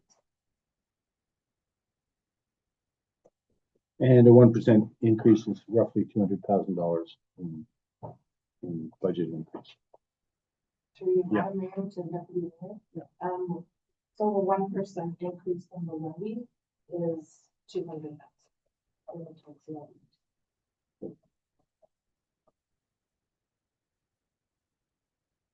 And Ms. Wheeler, could you just unpack a little bit? The total assessment increase for 2026 equals 2.61, as distinct from the proposed tax rate increase being 3.15%. Can you square those numbers for me? Yes, absolutely, Madam Mayor. So the 2.61% is taking just the assessment piece of 2025, comparing it to 2026. So in our overall assessment of what we spread our taxation over has increased 2.61%. And that's sorry to interrupt, but just so I'm clear, it's the value of the property tax being collected, That's correct. right? The difference in that value is projected to be 2.61%. Is that correct? That's correct, Madam Mayor. So that is the information that we have from MPAC. And when, thank you, I appreciate that. And I'm just going to ask Ms. Martin, because I know, Ms. Martin, you were saying that it was a great year, right, in terms of building, as I understand it, so correct me if I'm wrong, but we saw a very healthy number, right, of new residential or commercial properties coming online. Obviously, those would be incorporated into our anticipated increase in property tax revenue. Through you, Madam Mayor, the total assessment, so with new builds, we have the subs and the omits. Mhm. We do have a separate budgeted line for that, which relates to the building permits and new assessments coming in. So these values with the MPAC assessment still being in the 2026 due to COVID, we didn't have a reassessment of all of the properties initial assessment, because usually every 4 years we get new assessments for MPAC. So that part of the assessment is still frozen. Right. Okay. But all those new properties that are coming online would be incorporated into this calculation in terms of the total assessment increase? Through you, Madam Mayor, it depends. So again, that's more with MPAC calculating. So what we receive on the assessment on the RT side, there's different stages. So we receive our subs and omits each year. We'll receive skips. There's so it depends on project completion and when we actually capture that new assessment. And would there be a supplementary value for 2025 as an example? In terms of households or commercial properties coming online and paying property tax?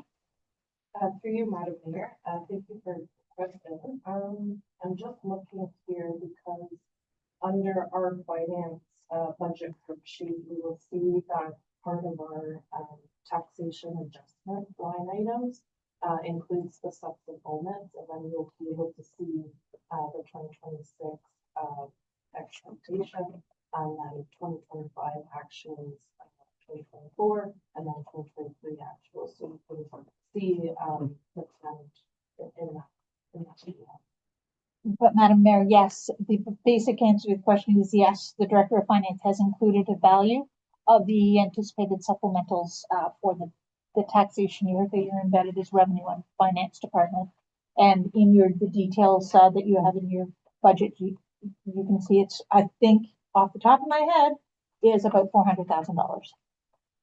In sort of new property taxation, if you will, whether it's residential or commercial. Right. Okay. And I only ask because as a growing community, this is one of the questions. As we grow, we collect more property taxes, and I presume that gives the municipality flexibility in certain investments, right, or in increasing its operating budget to ensure that we are attaining certain service levels and what have you. So thank you very much for that, and look forward to more information later in our deliberations.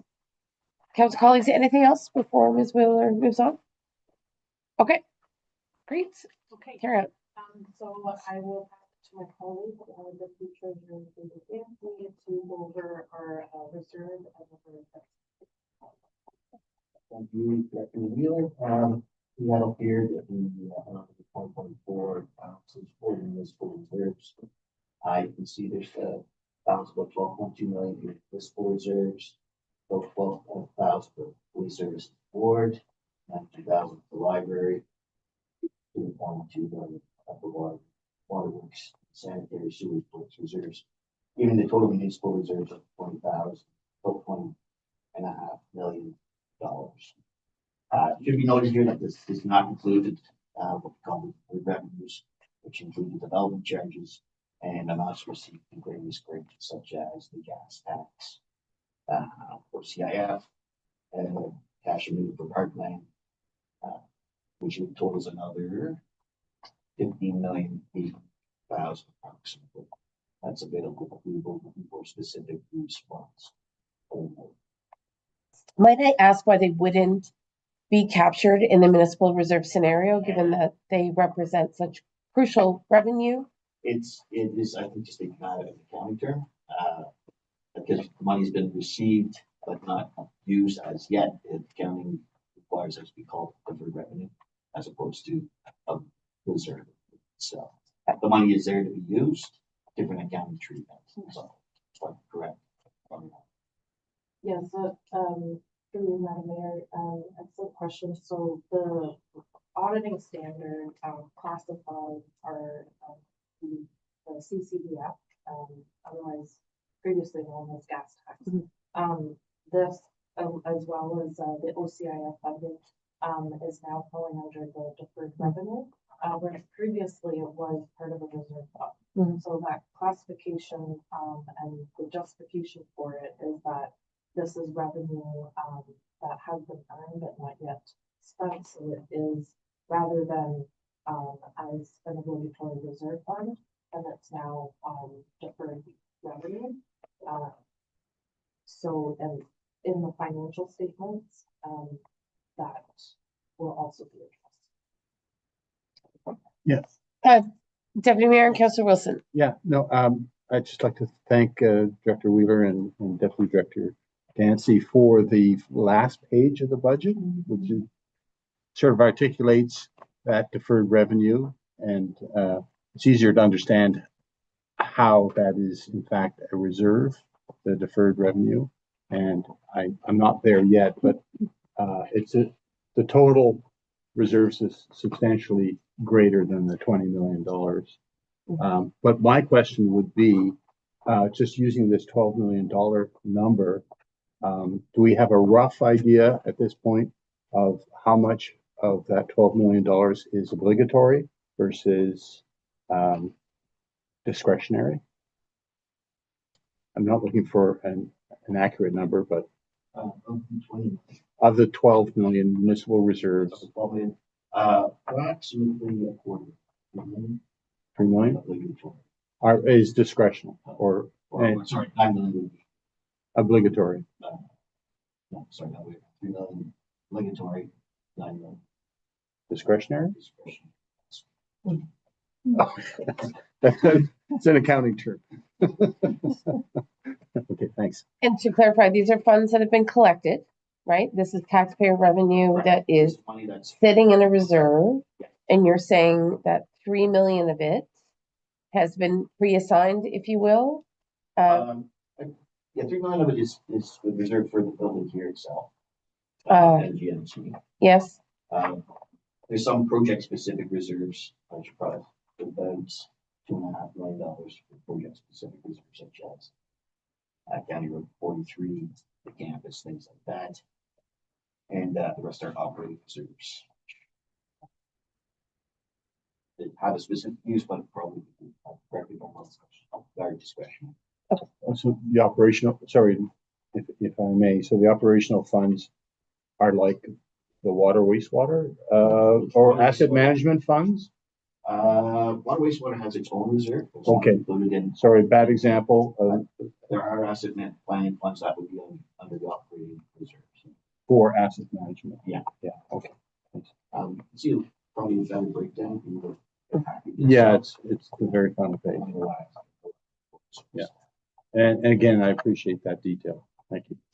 okay, I'm recognizing Councillor Wilson. Mayor Patrick, Mr. Dancy and Ms. Wheeler. Does this also include, you say you're getting gas tax rebates and, grants? Does this also include HST rebates? No, the HST just folded into the general operating fund and used it on a daily. Okay, thank you. Okay, any other questions at this stage? Okay, we'll certainly have another opportunity to break down the reserve scenarios. I think Mr. Dancy and Ms. Wheeler, I know often we're asked about the status of municipal reserves, so that shift in terms of how development charges and some of the other funds that we receive are characterized, I think could create confusion in that we're not as healthy fiscally as we were 4 years ago, when you would have seen the DC's development charges featured in the reserve chart, which is why I think it is critical that we find a way to articulate that, as we all know, the collection of development charges is a key financial tool to support investment in the community. So look forward to thinking about how we can better reflect that in the fiscal picture that we're trying to paint for any member of the public. If I may. Ms. Dunlop, yeah. In regards to, as an expansion of the comment in regards to development charges, in the chart at the back, flaps of your binder, it does identify that there's approximately 13.4 million in development charges. As the department heads go and create their capital program, we do draw on that. And in the capital chart, again, included under a different tab, we'll identify when we've used development charges or reserves as a funding mechanism for the different projects. Indeed. Okay. Did I miss any hands, council colleagues? Not seeing any. All right. And Mr. Dancy, are you finished with yours? Yep. Portion? Okay. This is a slide of the municipal debt that government will be serviced during 2026. This does not include the new debt for the water treatment plant, which will be presented later. As you can see, there's loans outstanding with principal payments of $530,000. The interest on those loans $554,000 for a total payment of $985,000. And at the end of the year, we'll have an outstanding balance of existing debt of just $7.8 million. On the chart itself, you'll see that 2 loans have fallen off over the last 12 months for the NGC for upgrades, as well as roads work always fell off in 2025. It represented about $68,000 payment of loan servicing charges. As well, North Renville down payment for the municipal center will fall off in March. So the total payment this year is only $48,000 versus close to $200,000 in previous years. And that's the current debt situation. Based on our preliminary 2024 work, our annual repayment limit, we're expected to be about $6.6 million. So that leaves, which will be paying $1 million on this debt alone for the water and sewer and then comes off.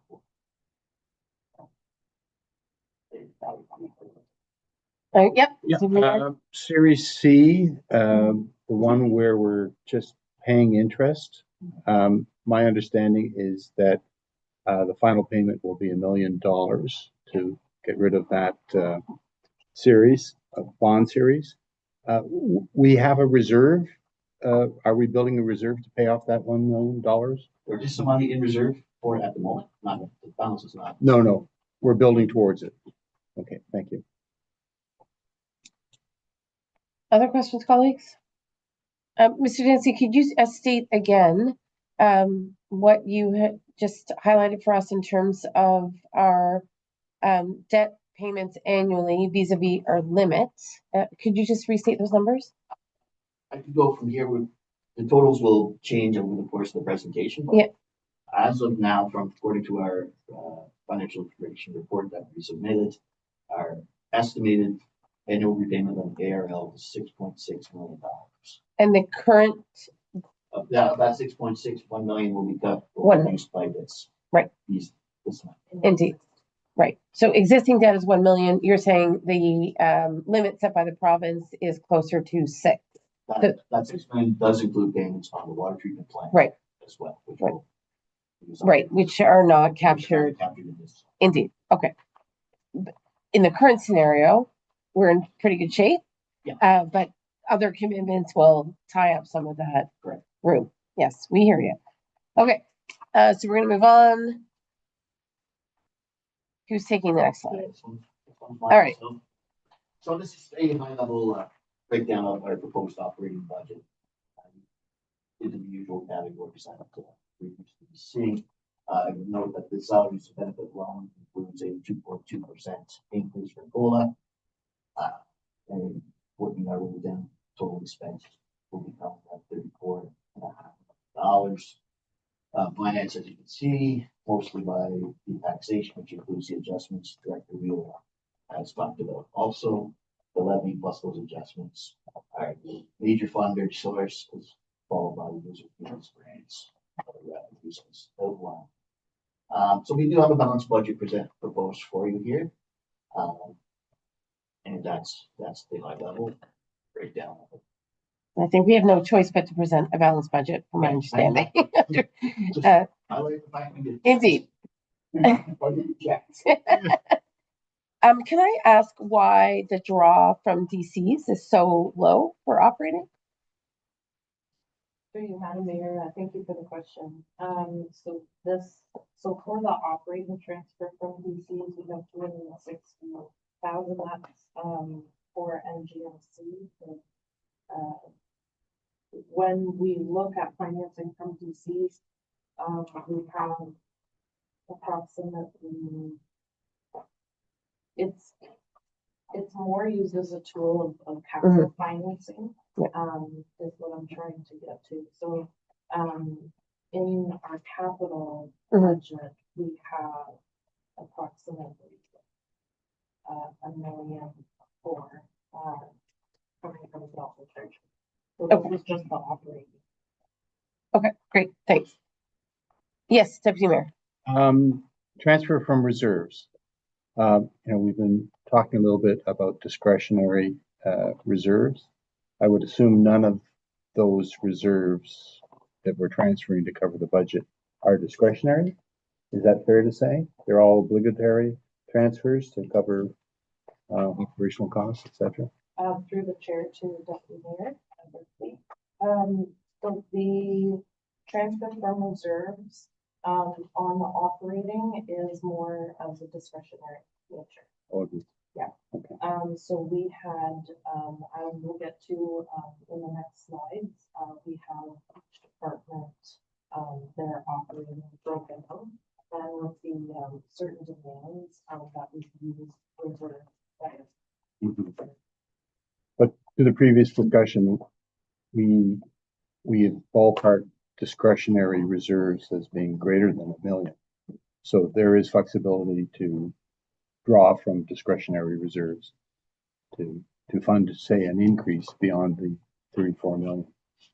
Through the chair, to Deputy Mayor, so depending on those reserves, which category and what, council motion, is directed for that reserve on the first paper. So we look at, for example, we had an increase to our police services, and we did have 125 million in reserve for this. So we were able to use that to mitigate that increase in police services. Okay. Great. Thank you. Any other questions? I think then, Ms. Wheeler, what I'm hearing is, while we have some operating reserves tied to certain initiatives, projects, what have you, there are other reserves that could potentially be deployed for some of the proposals this evening that may or may not be captured in how you've envisioned to use reserves, more or less.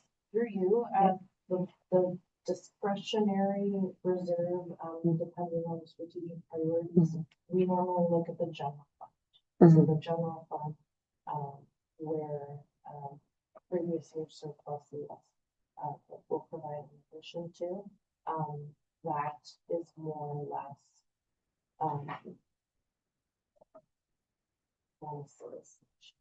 but it's the general fund is, you know, where the balance is from that is when we go to the different other reserve accounts. Understood. And with that in mind, you did mention a surplus number. Do we have a surplus number in terms of, I know we're expecting our audit coming soon. We're very excited.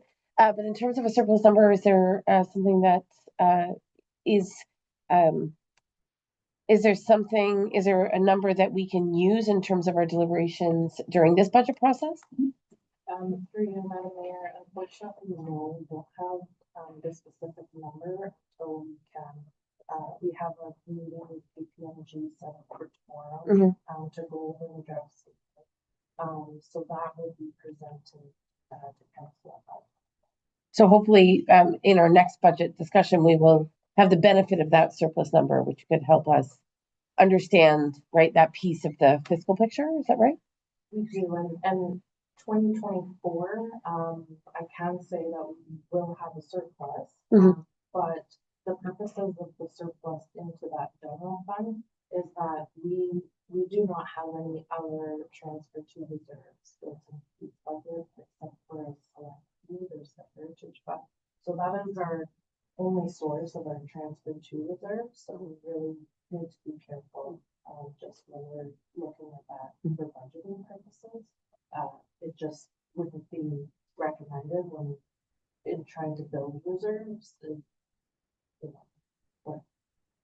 But you spoke of a discretionary fund in regards to using the surplus as a potential opportunity to fund things that might not be funded through the general tax base. Is that? So through you, so with the general fund and when it comes to surpluses, so I have seen a reallocation of surpluses where it would be identified, but normally with that budgeting practice, we have a number of transfer to reserves throughout every department to be able to replenish reserves and have it organized in that nature.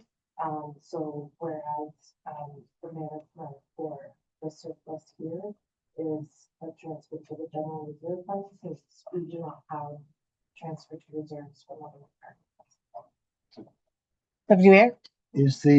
Thank you, Madam Mayor, through you to the Director Wheeler. Is the general reserve fund our operating fund? We use it as a cash flow in terms of operations? Through you, Madam Mayor, to Deputy Mayor.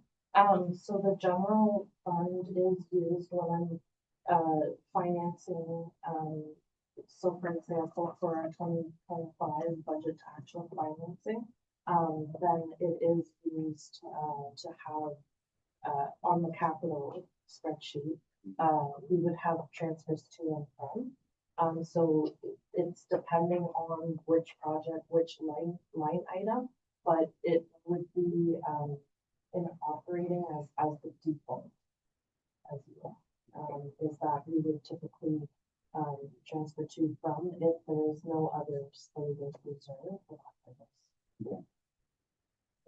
Okay. I'm working my way through the whole reserve picture. Thank you for your help. Thank you. Okay, anything else? All right, Councilor Sullivan? Thank you, Madam Mayor. If I may go back to the municipal debt slide, please. For the benefit of the public and to refresh my memory, the Series B and C, that are due May 1st, 2035. So if we took 2 million out of the reserve fund to pay off Series B, and then put that $463,000 back into reserves, in 4 years, we would have replenished that and saved ourselves $2 million. I don't believe though our bondholders of the Series B would Sacrifice their 6%. So we are tied, our debts are tied, not believe. and the same with the Series Same with the B. series. Wow. I think at the time, as I understand it, when the municipal center was being built, the financing options were quite limited for the municipality, and Councilor Wilson will likely remember, and maybe Ms. Dunlop,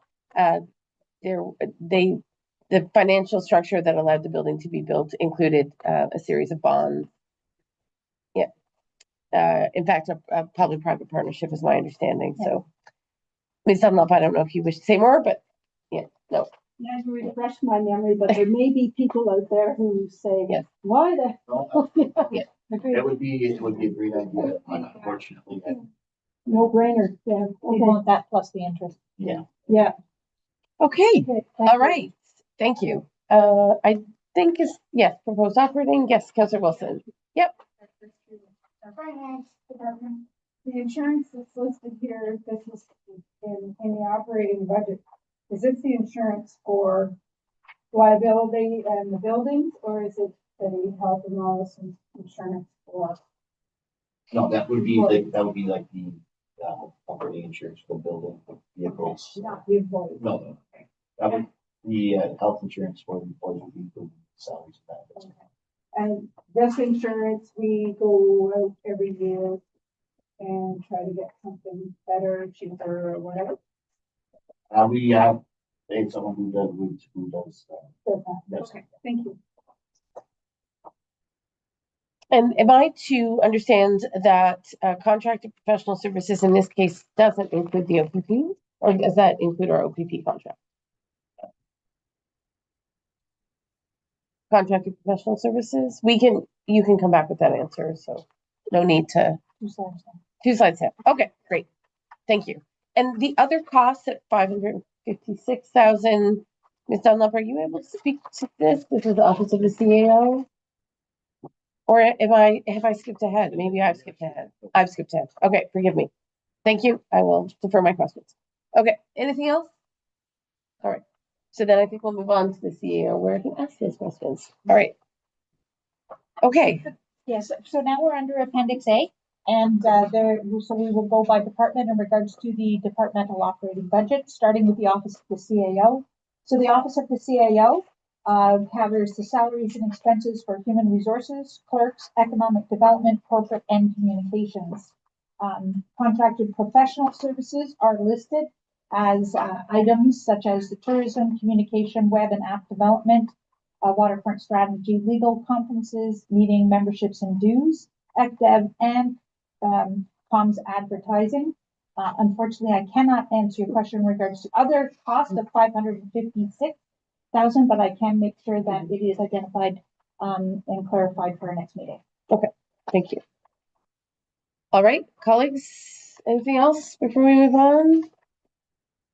All right. So I am also the next slide, which is in regards to the operating expenses to support council. This includes salaries and materials such as digital and cell phones, training and conferences, and any other expenses that it relates to maintaining our council. Wow, we're a bargain.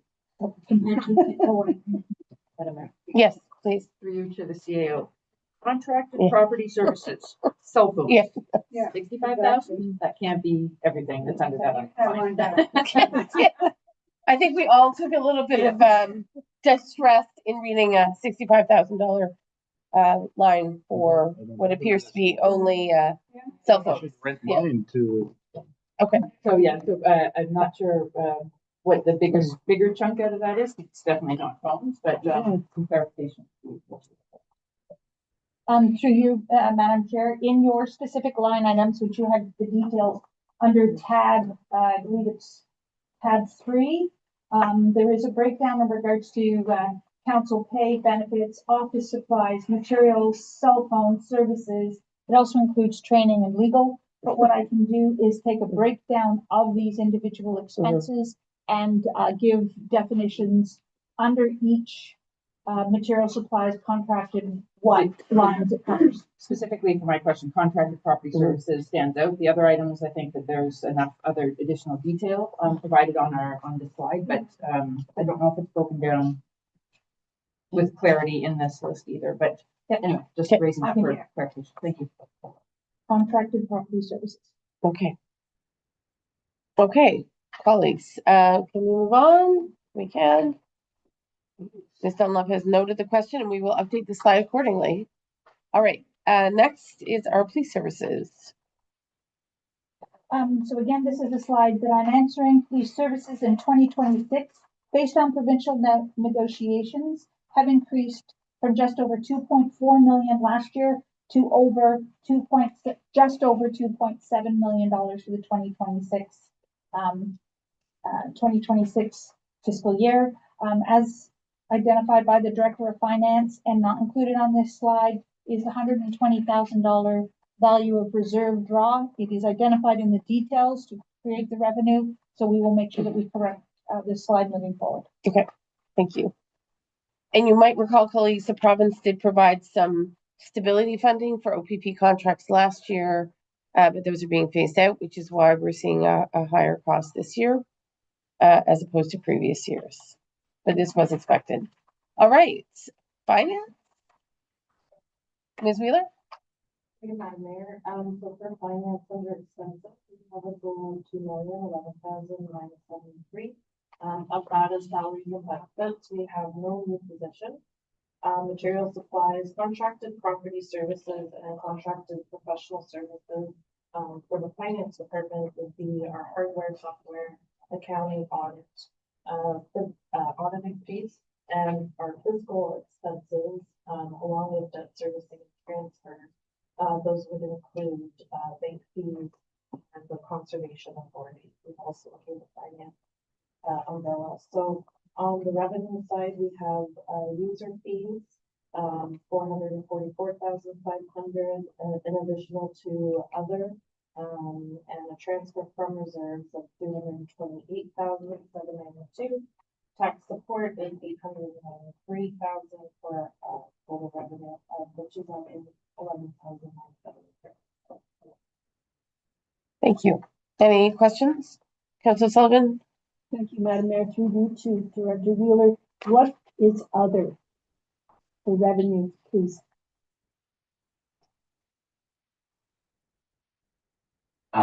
Biggest chunk of other would be bank interest on various accounts out goal.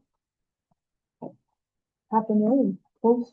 And where does the finance department generate user fees? What would that be? For you, that would be, so user fees would be our tax certificates. So on the user fee bylaw, the charges. So it includes, we have tax certificate revenue, And also, yeah, the general finance fees and charges, jail and recoveries. The recoveries are those, where we have an expense, but we also have the revenue to offset that. Mhm. Okay, thank you. Counselor Wilson? Do you, Mayor Patrick, just quickly, where would I find to the director and deputy director of finance? Where would I find the breakdown for the cost, to the conservation authorities? Through you, Madam Mayor. So on the tab with the budget worksheets, so this operating budget is commenced from those worksheets. So these worksheets are line by line, totaling. So for conservation authorities, we have that, they're the last two counts for the finance department. So we have budgeted the Rideau Valley Conservation Authority for 130,000 and South Nation Conservation, we have 67,458. So we have, the 2026 actuals for South Nation, but Rideau Valley, we don't have that information. Okay, so where, I'm sorry, I missed which line does that come out of your expenses? So that is GL 122541101. In the summary. In the summary. Oh, in the summer, my apologies. So that is in debt service and insurance. Okay, thank you. Perfect. I was wondering where that, I knew we were paying it, but Exactly. All right, any other questions in terms of the finance department? Okay, I'm not seeing any, so we're gonna go to departmental operating budgets. Corporate services? So that's me, Tricky Strategy. Again, this is IT strategy and that is included in here. Just a few highlights. So other costs are our grant program. So that includes the downtown temple CIP, the emergency department position money, family position fund, as well as our EDI fund. Transfers are largely from our transit grants that we receive, as well as fair revenue. And again, you can see a lot of the information down at the bottom there. But to Councillor Wilson's point, it does say conservation authorities are included in here, but I think that was carried over from last year. I think that's beyond the slide. okay. I did see it there, and sorry, I did see it there, Yeah. and I wondered when Carly did that. All right, any other questions in terms of corporate? Services, not seeing any, so we're gonna move on. Building division, Ms. Martin? Thank you, Your Worship. Just a reminder to council that building department is a bit of a silo budget. It is fully funded by the building permit fees that it collects. So as presented to council this evening, you will see that the projected expenses are balanced out by the projected revenues for the building division.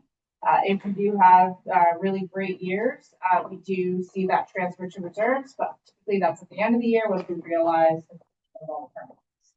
But for now, staff has presented a balanced budget for the operation of the building services. A lot of the property services is tied around our fleet management, and our software and hardware needed to do our building permit inspections on a day-to-day basis. Okay, great. Any questions, colleagues? Not seeing any, we'll move on. Next is Parks, Rec and Culture. Do have an additional position within our salaries and benefits this year. If you look at other costs, that's primarily to the public library grant, that's through there. And then we do have contracted services and other costs that do make up for a lot of those higher monthly fees, which is natural gas, hydro, repairs and maintenance, and contract services, and then facility studies, primarily covers most of our expenses. We do have revenues obviously through user fees, through ice rentals, soccer field rentals, etc. Okay, thank you. But largely a tax supported endeavor. Yes. And that is not surprising. Parks and Rec is often heavily subsidized, as are municipal facilities. So certainly that's very par for the course. Colleagues, we'll move on. All right, North Granville Municipal Center, Ms. Torch, is this you, or is it? Yeah, definitely. Okay, so same thing, so I'm not completely sure if, I was correct with if we have a new position or not within the Parks and Rec pieces or the municipal facility, it was in one of those. But again, largely our contracted services, is a lot of it has to do with, building leases, hydro repair and maintenance and vehicle services. Again, we have quite a few user fees from rentals. We're largely definitely supported through my municipal tax base. And I think that's pretty much sums up that. Okay, and I do see a transfer from DC's here in regards to the building itself.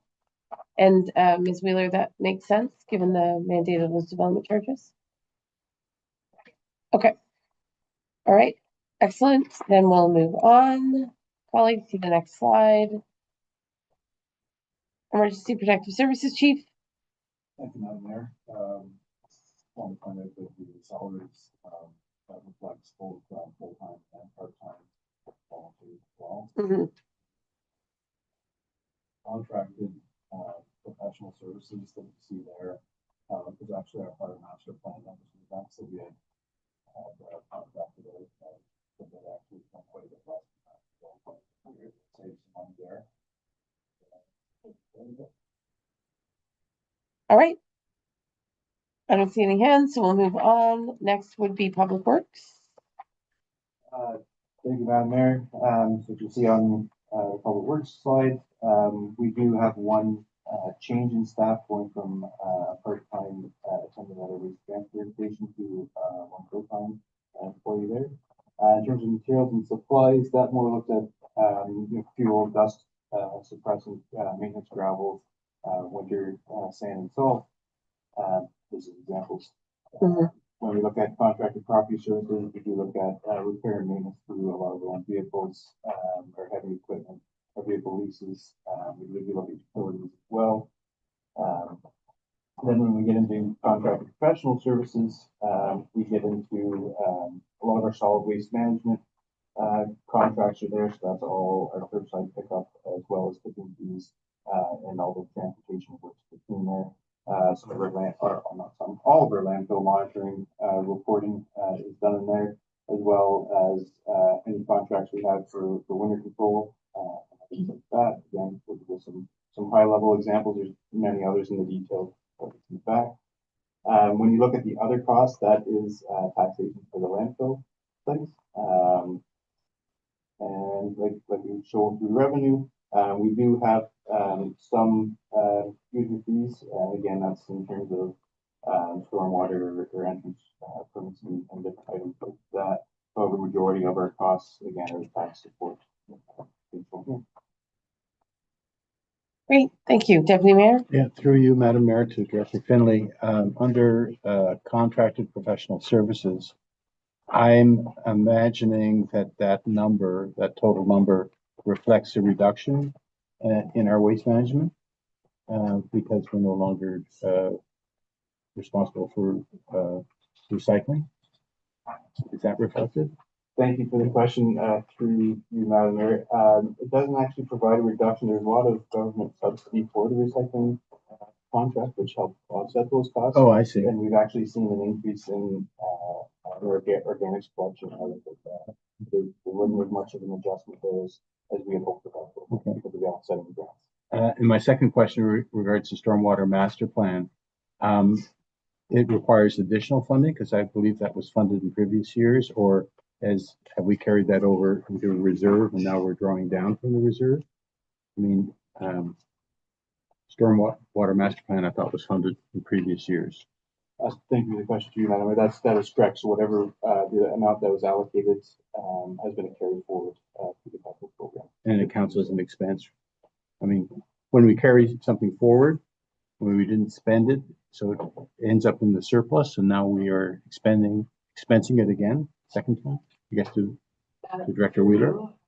Mayor, to Deputy Mayor, the carry forwards does show as an expense, and then it's also on the revenue side. It would either be carried forward if it was budgeted out of taxation taxation, then we would put it into reserve and then carry it forward. So the revenue side would be transferred from reserve. So it wouldn't be reflected in the taxation piece of it. Specifically, the storm water master plan, however, that one I'm seeing is being financed through the HAP program. So essentially, there would be no reserve transfers for that project. It would be simply the expense used in this year or budgeting for the following year, and our financing is there. We didn't draw it down the prior year, so we're rebudgeting the same. I see. So the transfer from reserves, which is under revenue, doesn't include any of the stormwater master plan. It's for other. So there would be, so the stormwater master plan specifically is in the capital budget, and we have 50,000 in as the expense, and we have the half funding as the revenue source. I see. Okay. Any other questions on this particular slide? Not seeing any, we'll move on. Planning bylaw. Thank you, Your Worship. A few things to point out, contract for property services, we do a bylaw underneath us, a lot of that's related to our software, fleet management, our contract with professional services, that would include our affordable housing community improvement plan that will be coming forward to council later, as well as things like our animal control contract. When we look at other costs, those are attributed to our additional residential unit grant program, as well as the $1,000 is our road and rebate program, which council established many years ago. We haven't seen a large uptake, but we see about $1,000 request a year, so we maintained it, even though we dropped it from the original ask of that $10,000. And that transfer to reserve, that's the Heritage Fund, that's $37,500. The grants piece, a lot of that can be contributed to our housing accelerator funding portion of it, as well as we're the recipient of a grant. Can't make all of the big detailed announcements yet, as we're still working through that process to support one of our studies. And we are looking at converting a contract position, being our housing accelerator funding program manager, from contract to full time. But again, up until I think we have another year left where we can fund that through our housing accelerator funding. So we'd be switching that to a full-time contract to support the housing initiatives happening on the part of the municipality. Great. Thank you. Perfect. Yes, Councilor Strachan. Thank you, Madam Mayor. To Director Martin, I'm not sure if this is the right place to ask, but I asked before I forget, the rural CIP fund, has that been forecast in your budget for this year? Through your worship, Councilor Strachan, not as part of the operational. We are undertaking the tourism community improvement plan, and we've been having discussions with the consultants to see if we can incorporate elements of that to try and reduce the number of community improvement plans that we're administering. But certainly we recognize the importance of the rural aspect. We'll be bringing that back to council for maybe further consideration as how we can incorporate it to some of our other community improvement plans to support. But it's not within the operating budget here. It was budgeted in previous years, but it wasn't carried forward. Okay, thank you. I think that just as a reminder, it is on our enhanced work plan as a priority going forward for the next several months before the election to address a rural community improvement plan. And I think that the Ag and Rural Affairs Advisory Committee was anticipating having a separate amount allocated to them. So if it's within a tourism budget CIP, fair enough, but that the rural component be maintained. So that was a request from that. Thank you. Okay. All right. So I think we're going to The HR question, if I can answer. sure. Ms. Dunlop, Thank you. HR question. So the question that had been asked is how many vacant positions? So we currently have 10 vacant positions, which include a few that have been recent resignations or moved internally to other positions. Or in growth and the organizational review. So the three currently vacant have been the manager of bylaw, our clerk, and our HR consultant, as well as our records coordinator. Our records coordinator did move from the clerk's office over to the HR department. based on the organizational review, we have the manager of comms, the capital projects position, director of corporate services, as well as outstanding from growth previously, majority of these are previously funded positions, the media relations position, the second deputy chief, as well as the engineering manager. So those are the current vacant positions. And maybe you can follow up by email with that excellent information, Certainly. so that we can digest that in advance of the next meeting. By vacant positions, we mean empty chairs rather than just titles that have changed. Currently empty chairs. Well, currently or soon to be empty chairs. Okay, next we're moving on to capital cost, capital proposals. And I would like to note, council colleagues, and I'm sure this will be a relief to staff, that Ms. Dunlop is suggesting that we do water and waste water tomorrow evening.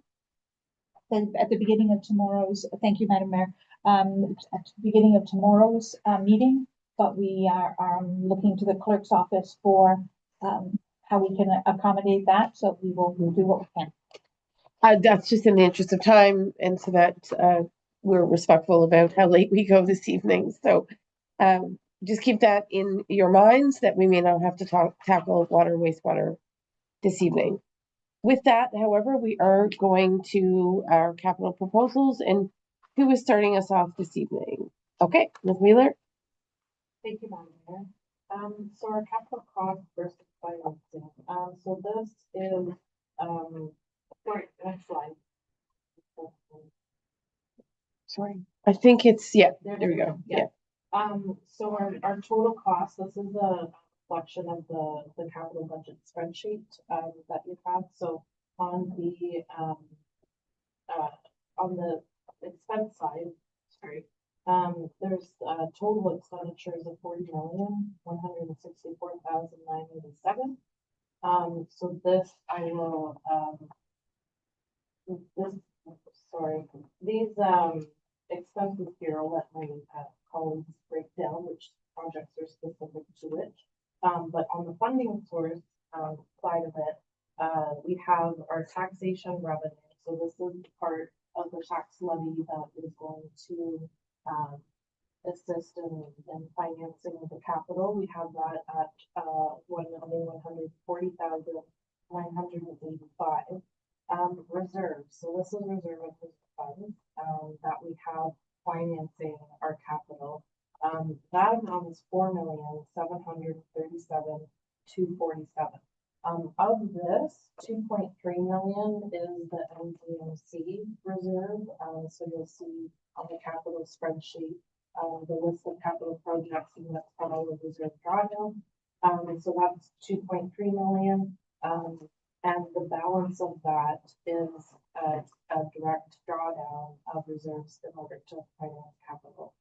So just highlighting that for council, the amount of reserve drawdown compared to tax revenue. For grants, we have 6,561,234. We have gas tax and OCIF in public works of 1,686,403. Our half funding on capital projects is 80,000. Our debt proceeds at 24.5. This is the majority of this is the Bell Hall project that we have the debt. So water and sewer is not included in this, but 24 would be contributed to Bell Hall. And development charges, we have 1,362,782 for a total of 40,164,987. Colleagues, any questions? Okay, we'll carry on. We can always come back to this. And again, tonight is information gathering and information sharing. So we'll now move to Public Works and Waste Management. Again, this does not include water and wastewater. All right, Mr. Finley. Thank you, Madam Mayor. So what you see before you is a list of public works capital projects. We're looking at just over $6 million as well as our waste management services. That's usually around our landfill sites, which is the closure engineering for the site closure that was approved last year by council, as well as the transportation loader on that site. I won't go through all the projects and a list, just in the essence of time. The list is there. Some of the highlights or some other items that we can mention is here's where we've identified the stormwater master plan. We've identified some heavy fleet replacements that we can, plow truck replacement. We're looking at temporary multi-use pathway in the northwest quadrant. Our roadworks, in terms of that's a number of different projects that we can group together. I do have a list here that I can pull up for that. So it does, again, as we mentioned previously, some gravel rebuilds of O'Neill Road and Beaver Road. We're looking at surface treatment from the two roads we did a gravel rebuild on last year, which is Edward Scott Road and Slater Road. We're looking at our slurry seal for the roads that were surface treated last year. That's a section of Town Line Road, Norton Road, Hess Road, and 3 small portions of Anniversary Way, Veterans Way, and Honor Way. We are also looking at some asphalt overlays, a section of Town Line Road. We do include in there as well our River Road rebuild and a section of Craig Road as well. We do identify the County Road 43 expansion, which is just the municipal portion of that. We're looking at the construction of a pedestrian crossing at the roundabout at County Point through Pine Hill. Of course, the Clothier Bridge rehabilitation design and the Clothier Street East sidewalk construction. So that's a list of projects there. All right, colleagues, any questions? Yes, Councillor Strachan. To Director Finley, I'm just wondering, you've got an item here for heavy fleet 1-ton replacement. It's on the list for projects, and then it's an unbudgeted project on the next page. Are those two separate vehicles, or are they the same one? And the same one, where does it belong? From my understanding, it is part of our proposed capital, so I have to write on the unbudgeted. It's the only one that appears on both pages, so it may be an error. That's what. Thank you. All right, other questions? I have a question on the Transportation Master Plan update. I think I asked this before, Mr. Finley, but I know we had a fairly robust master plan, or certainly, I know it's 5 years old, but we, certainly, as I understand it, through the Public Works Department, did quite a bit of work to support the development of that plan. I'm always fascinated that the update on the master plan, which is inclusive of an active transportation plan, and we're so excited about that, is it's still a high number, right? $186,000.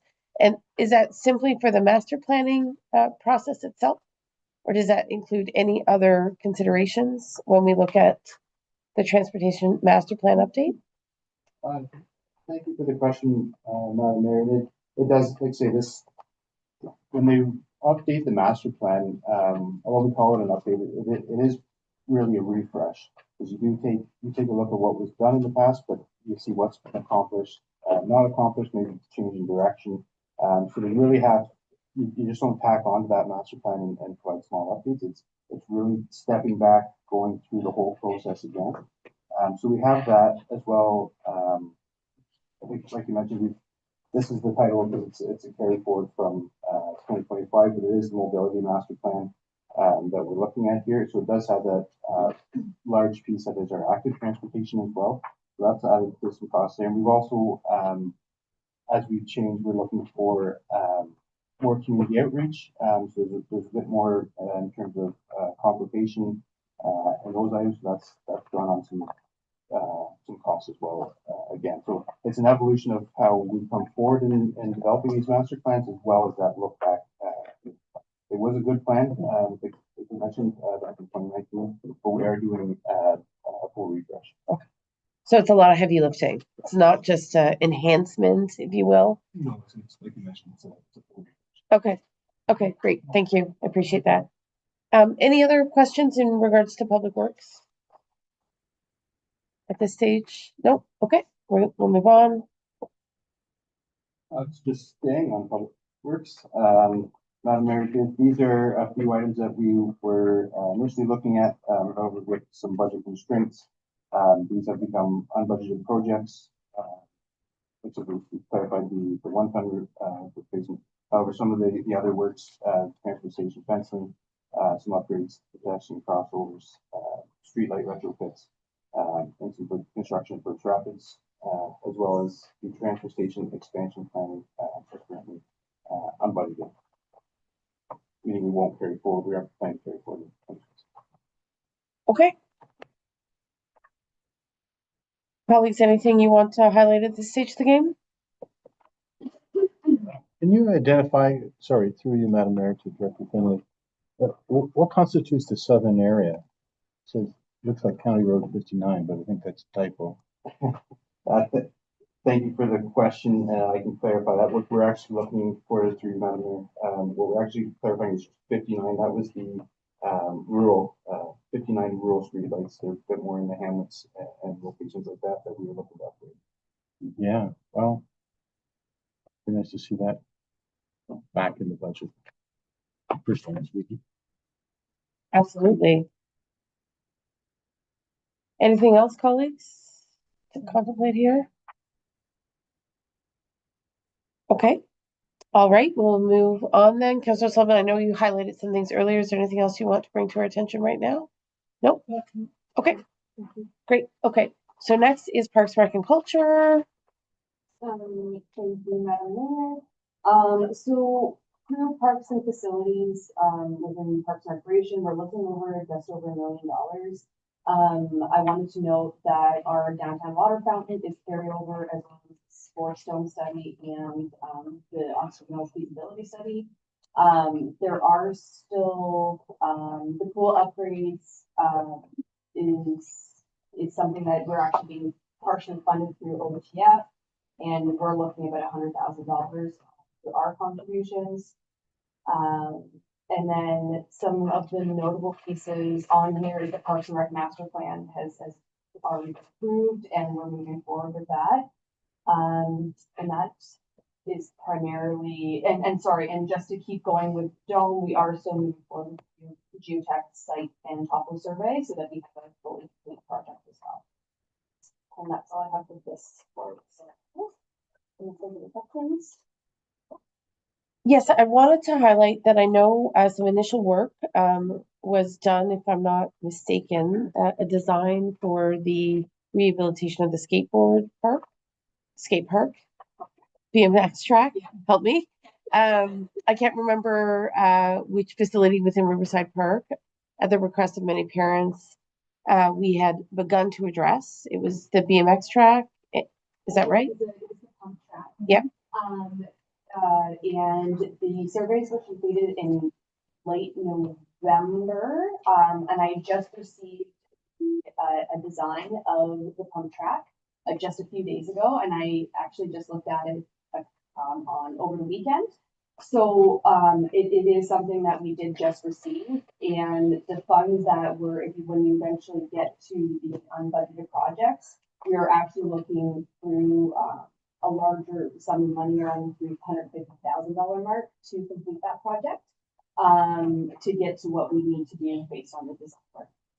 Can you help me understand? Because I think when we were having this discussion a year ago, of course, you weren't here at that time, so appreciate there are some gaps. I have a hard time getting my head around a number of 350,000.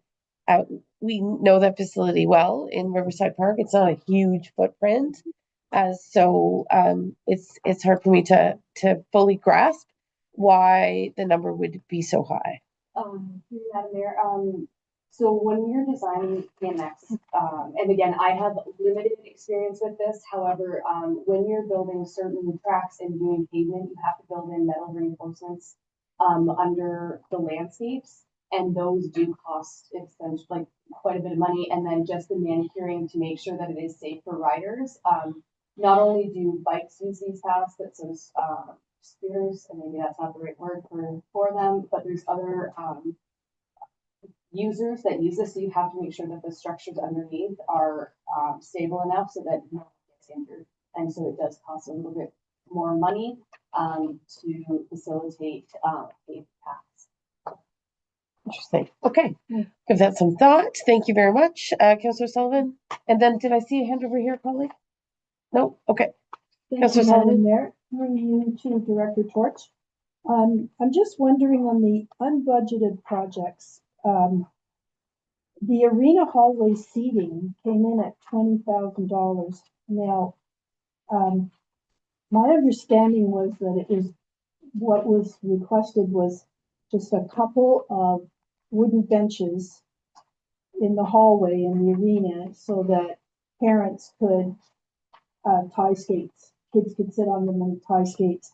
And so I'm just wondering why a couple of hallway benches would come out to $20,000, and why could that be moved back into the budget, and could it be reassessed at something cheaper than that? For you, Madam Mayor, so with the arena hallway seating, some of the seating pieces that were presented to me, did cause some safety issues. So, to ensure that it's safe for kids, I know, it was presented just to have, seats that lift up and down. However, that is not safe for youth, and tiny tots, I'm gonna call them, because their fingers get stuck. So we have to put permanent, benching in, and they do cost around $5,000. And based on the measurements that I did to make sure that there was enough for each dressing room, that was with around taxes was around $20,000 to encompass proper seating.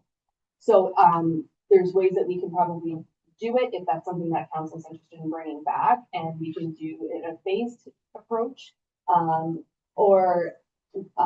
maybe we can do one side 1 year and another side next year, or however you guys council decides. But that would it is an expensive venture to make sure that we have safe seating, that we're not getting into safety issues with fingers. Okay. Understood. Maybe we could phase it in and have, say, 2 benches and see if that's enough, and put that back in the budget for a smaller number for this year. I know it's been a request I've heard it from several parents, that there's only the one bench in there, and I think it's just a wooden bench. I was kind of thinking Men's Shed could build us some nice wooden benches, but clearly only $5,000 benches. Anyway, I would just like to consider that back in the budget, some of it. Thank you. I've made the note.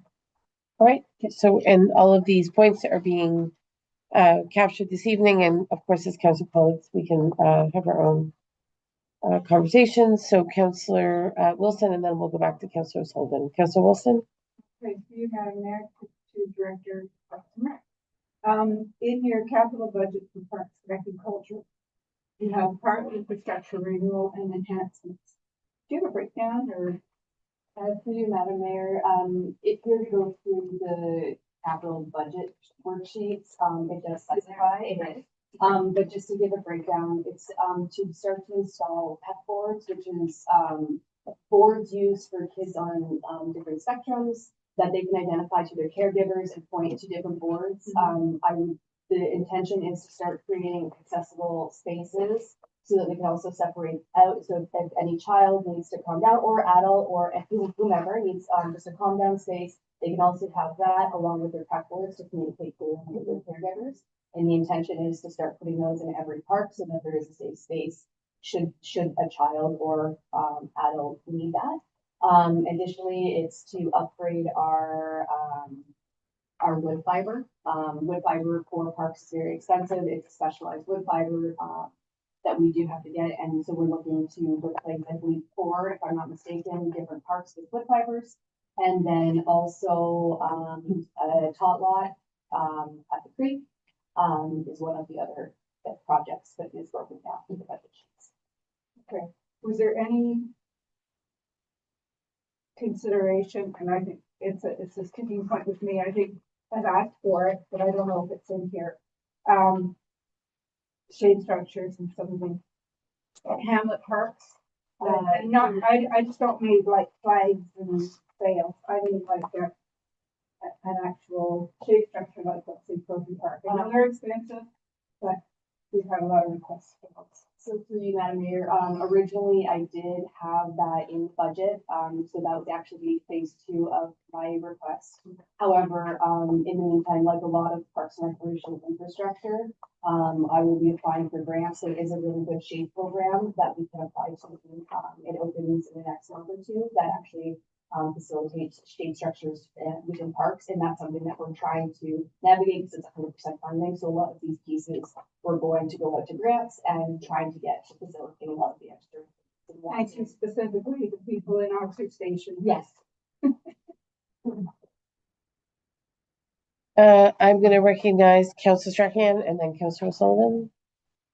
Thank you, Madam Mayor, through you to Director Torch.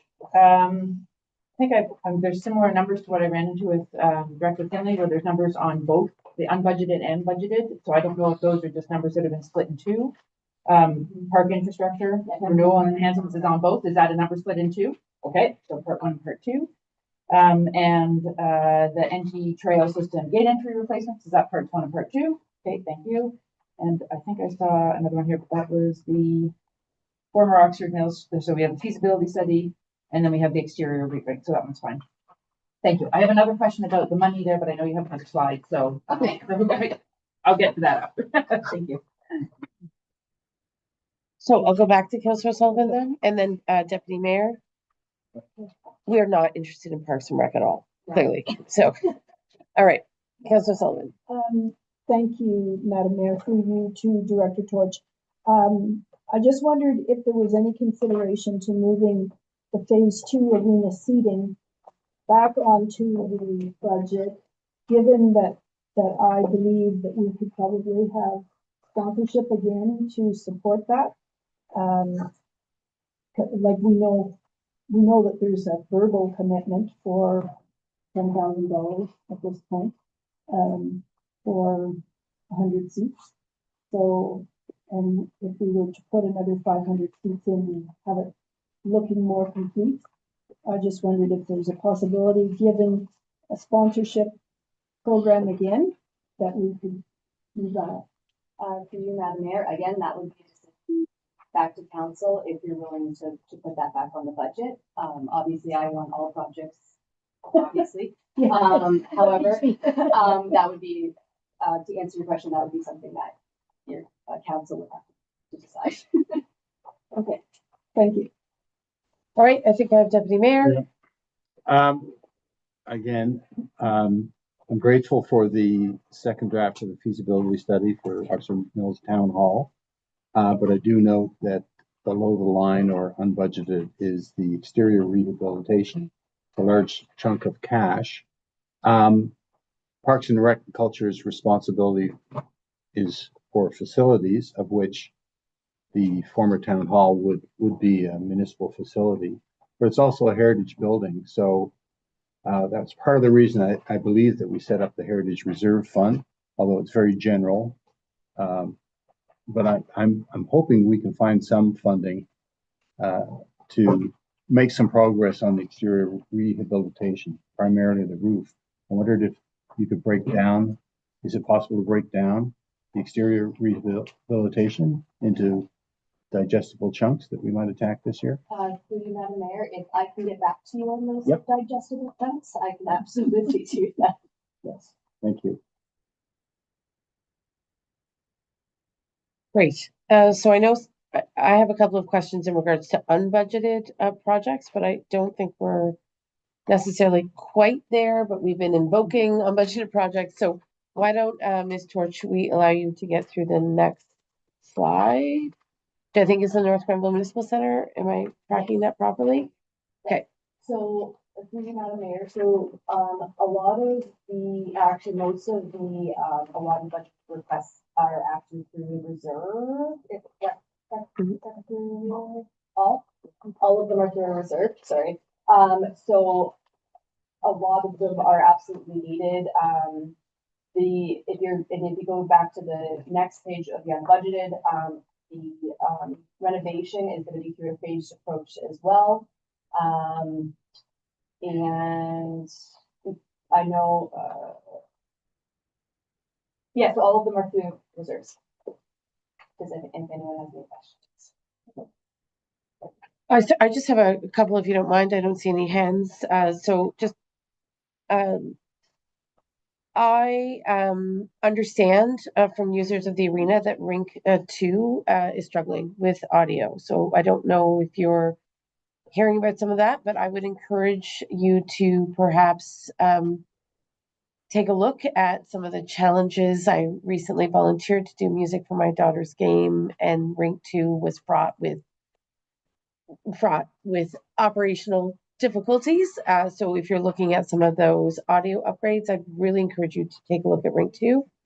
That's a small matter. It's not about my daughter. It's not about me, but it allowed me to have a direct experience of what I think might be some challenges. And then the other thing is I know certainly we have the multi-year renovation, and you're signaling $1 million from the reserve for the purposes of, I think, expanding municipal office space here at the municipality. I think I would highlight, and I think it's a discussion for our next meeting, but just to put it on the table, we do have a historic township hall that has languished now for a number of years. We appreciate the exterior renovations, but I do think recognizing that a feasibility plan may be the way to mobilize some other external resources. I think there is a concern about how long that particular building would languish before it becomes usable again. And I appreciate that we have a reserve that was established very early in the day for upgrades to the municipal center, but we do have other municipal facilities, particularly a very cherished township hall that effectively hasn't been used for a number of years. And I think we've been struggling as a council and to find a way to balance some of those facility investments. And to that end, I think it would be helpful to have a discussion maybe at the next meeting about how do we ensure that the township hall is fully leveraged. It doesn't have the benefit of a reserve fund in the way that obviously the municipal center would, but it's not to say that there isn't a serious time sensitivity to bringing that facility online. And so, you know, the additional investments to this building, and we made some significant renovations during COVID, as you'll know, just beg the question of what do we do with some of these older facilities that do languish? So that would be my comment in regards to this particular slide. Anything else, colleagues? Not seeing any. Okay. All right, we'll move on then. I know we've touched on some of the unbudgeted projects. Is there any overview you'd like to provide, Ms. Torch, or can we just ask council colleagues for comments? I actually went through, sorry, through Madam Mayor, we went through quite a few of them already. I am available for any more questions. Yes. Madam Mayor to Director George. The sports ground. So the original estimate was significantly lower than that. Is this because we now have more information on the detailed design, or has the project scope also expanded? Through you, Madam Mayor, so partially the project scope was a little bit larger. We also did not have accurate budgeting when it was first announced. This also has to include a very large septic system. We're not able to connect with water and sewer off of chlorine board. So we have to actually put in a large septic system. This also includes contingency at around $4 million, which is an average contingency plan based on the scope of the project. Okay, I have questions on the public works side of things, but I can save those for another day as to why we're not connecting into water and sewer. But yes, thank you. Yes, so I think this is new information to all of council, and a contingency of 4 million, right? That brings the project to closer to 13 million. I think Councillor Strachan is signaling that we had a common understanding of what the cost might be. We totally accept that you've been in a detailed design process, but I do think this will demand more discussion and an understanding of the numbers, because I think the contingency in and of itself represents 4 million on top of what had been initially foreseen. So I do think that we will need to kind of better understand some of this math in order that we have more clarity on the complexities. And I think we did, as Councilor Strachan said, we presumed connectivity into our own water and sewer. So that is information that's new to us about why we'd have to build such a large septic system. I've seen the long-term care facility in Athens do something similar for its long-term care home, but I think we'd love to have a more substantial discussion about this number because it does represent new information, and I do think we'd like to have a better breakdown. Thank you. Madam Mayor? Yes. I'd like to build on what you've just articulated regarding this sports dome. It's here under budgeted projects. And, you know, a couple of years ago when we established the Heritage Reserve Fund, in my mind, it was to rehabilitate the town hall.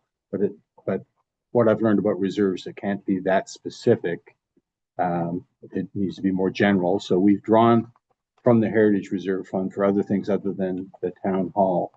And certainly we could draw from it whatever the balance is for the detailed or the second iteration of the feasibility study. I'm wondering if, and the purpose behind that, besides funding some of the studies and building a reserve fund, was to show upper levels of government that we had skin in the game. So as far as the sports dome goes, I wondered if there's some sort of, and this is a question for Director Torch, are we contemplating building a recreational reserve that would have funds dedicated to this as time progresses, that we could show not only have we done detailed design, but we have reserved some funding to cover some of the costs? It's a general question, I think, for council to. I mean, I think what we are seeing with the Township of Russell is over a decade. They did set aside a 1% levy to support future investments, and that is allowing them to build $100 million facility, including a dual ice pad, as well as a aquatic facility plus community rooms. So I think the reality is in a community so highly motivated by recreation, it does seem that perhaps we haven't necessarily always set up our financial arrangements to anticipate some of those future costs. So to your point, perhaps we can take a closer look at what the Township of Russell has done to enable it to make a very large investment in recreation. They're a community of similar size and similar growth.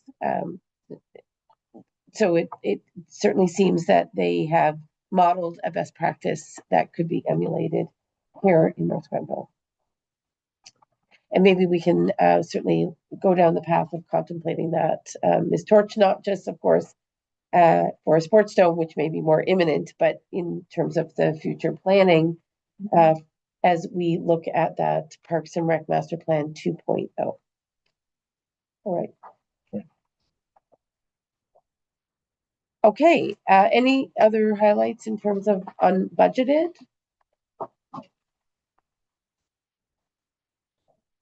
Okay, I know, colleagues, I think we had hoped to potentially adjourn by 9. My stretch goal was clearly unrealistic. Are we good to carry on for another few minutes to see if we can reach the finish line here? We're close. Yeah, we're close. Okay, so capital budget planning department. Thank you, Worship. I'll keep it short and sweet. Bell Hall is the largest portion of our capital ask.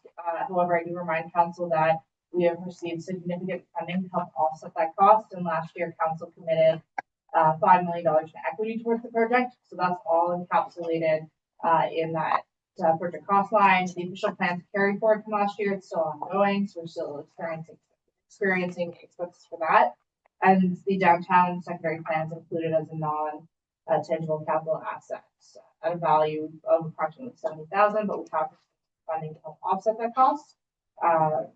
For a total value of just under 30 million, which is pretty big for the planning department. We often see these kind of big projects, but we're really happy. And for the public record, we have started renovations. Many members of the public have seen some activity around Bell Hall, and we are looking forward to bringing that building online at 60 affordable units in 2027.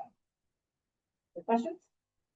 So I think, just like the dome number, which is higher than we would have expected, what we understand, of course, owing to much of your good work, Ms. Martin, is that we're not spending $28 million on Bell Hall. So that I know the capital costs are anticipated to be around that. But I'm wondering if there's a way to caveat, as you did earlier in this slide, that many of these costs are being absorbed by an external funder, because I'm sure you are acutely aware of the fact that we couldn't proceed with the Bell Hall renovation if it was a $28 million initiative at municipal cost. So perhaps a little asterisk or something just to highlight to the public who often are just, scanning slides to indicate that, of course, as you well know, because you were part of the success of securing an external grant, of which we cannot say a lot, but we can certainly indicate that obviously these are not all our cost to bear, because they would be insurmountable. And I know that in regards to our external funder, we are waiting with bated breath an opportunity to make a formal announcement so that we can clearly outline some of these details with more information. So certainly something that we hope to be able to announce in the next month or so.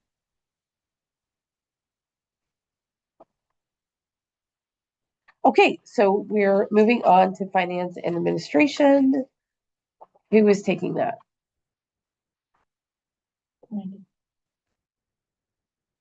Oh, Capital budget, finance and admin? wrong page. Okay. You're really wanting to get to the end. Yeah. Money here. Sorry. So I'm taking this page.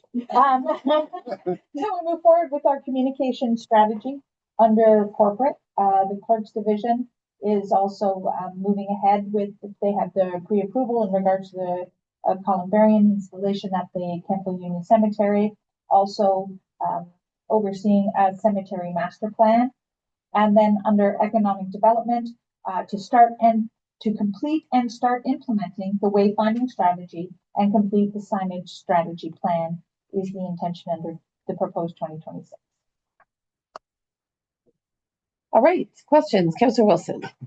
And Deputy Mayor. Well, I look left, so over you. Sure, Deb will take care of All my right. question. The sign strategy plan, wayfinding strategy, was that part of the budget from 2025? Partially, yes. Partially. It is identified under the capital justification. So this would not be the full amount that is being utilized in the 2026 budget? That is correct. The 30,000 that is left over from the signage strategy is reserve drawdown. So carry forward. All right, anything else? Oh, sorry. Deputy Mayor, apologies, go ahead. I thought Councilor Wilson would be asking, as I am now, to return the marketing strategy back to a funded project, which I'm sure Matt Gilmer will not appreciate me putting that on his lap, but I think it's important to move forward with the marketing strategy. Certainly, it's been expressed at CDAC recently that it's an important thing to have. So I will leave that, I guess, for further discussion. Yep, and I would concur with your thoughts. I think the intention with the marketing strategy was ultimately to attract certainly more commercial properties to increase and diversify the revenue coming into the municipality. So I think we will definitely be keen to revisit that, Ms. Dunlop. So we'll move on then, unless there are any other questions, colleagues. Not seeing any. Okay. Oh, I'm sorry, Ms. Miller. So Finance. there is a finance section. Oh, I apologize. Total Finance, gotcha, Yeah, whoa, whoa, whoa. gotcha, okay. We do have capital. We have a long-range financial plan, so this is a carry forward, we were unable to complete it in 2025, so transfer to reserves, transfer from reserves to finance. For the AM regulation, that is our asset management plan. So with the regulation, and that's wrapped up, we have, Public Sector Digest, assisting us with that. And the user fee analysis, also another project, that began last year, it's a carry forward, and that is in finance number. User fee analysis in regards to, So that would be, for you, Madam Mayor, the user fee analysis for all departments other than. So that would be Other than water and sewer. other than water and sewer and building.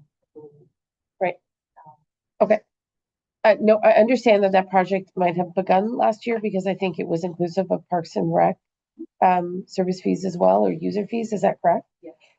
And do we have an update on what the status is of that particular project?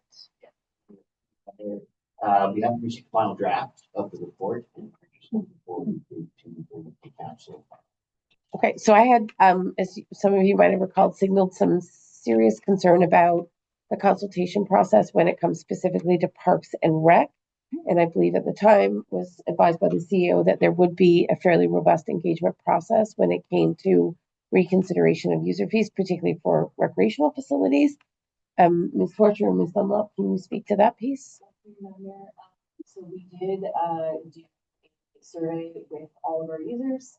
I can share that with the user fees with you. I've also have requested that the Parks and Recreation fees be pulled from the regular report so that I can foresee what has been requested so that I can ensure that we're having a proper implementation phase and also that our users are aware of what's going to be happening moving forward. So once we actually have those numbers, we then can communicate with the user groups of what the suggested numbers are. However, that piece hasn't happened, but we have done a fairly in-depth survey with all of our user groups. Councilor Wilson? Sorry, I have to, Mayor. I think I've said this in the past 3 budgets. We've talked about user fees and how they need to be upgraded or looked into again. And I'll reiterate, summer ice time in our arenas needs to cost more than what winter ice time is. And out of town, people renting ice time that is taking a precedence over our own kids here or our own skaters, the hockey players, they need to be charged more. They are now, but it still needs to be more. So. And I would only say that because Parks and Rec is so heavily subsidized, I think a conversation with council is required to better understand what the sweet spot is. Yep. 20 years since the building is built. The summer ice time should be more. Absolutely. And I think the range of user fees that are contemplated, because it's already heavily subsidized facilities and space, I think council will take great interest. And I hope that there's an opportunity to have a conversation prior to presenting final numbers. I think we would really welcome that opportunity to engage with you so that we can understand as a council where we want to ensure, to Councillor Wilson's point, we don't price local users out, while at the same time being reasonable with, it's not cost recovery. It's just some modest revenue generation to offset the cost to the facility. And supplemental, don't get me wrong, I love to play hockey, but I will be a user thing. Yeah, during summer ice time. And other communities do it, other rec facilities do it, so why should we be any different? All right, so that's the user fee. Look, you've inspired all this additional discussion, Ms. Wheeler. Sorry. Okay, yes. So I know this may sound a little weird, but cemetery master plan, will that address user fees for the cemetery? Or do user fee analysis include the cemetery? Because I think some of the perpetual care and the costs of facilities, whether it's the niches or cemetery plot, need to be upgraded. I think they're a little outdated for what we have in the reserve fund at the cemetery. They don't keep pace with what it really costs. If, Yes. Madam Mayor, So, Yes. through you, Madam Mayor. So the cemetery master plan itself does not speak to fees. The user fee process, I understand, is currently looking at our cemetery user fees as we have our cemetery right now. Part of the columbarium project, we have proposed that there is some form of fee structure that comes in through the RFP, which is in development with our legal and insurance right now. But we do plan to have some form of user fees that are separate from this project of the user fees as part of the columbarium, just to ensure that we have proper fee structure for that. But the master plan is just long range planning to meet the overall vision that council has.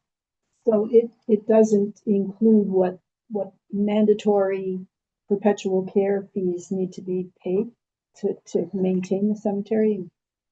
Through you, Madam Mayor. So that's actually prescribed under legislation. The care and maintenance fund is prescribed under the Cremation and Cemeteries Burial Act. I always mess up all the words, but yes, it is covered under that act, and it prescribes minimum 40% of our costs or a minimum flat fee, depending on the type of interment or lot that we are selling. So that's actually prescribed in legislation, so that wouldn't be covered under this.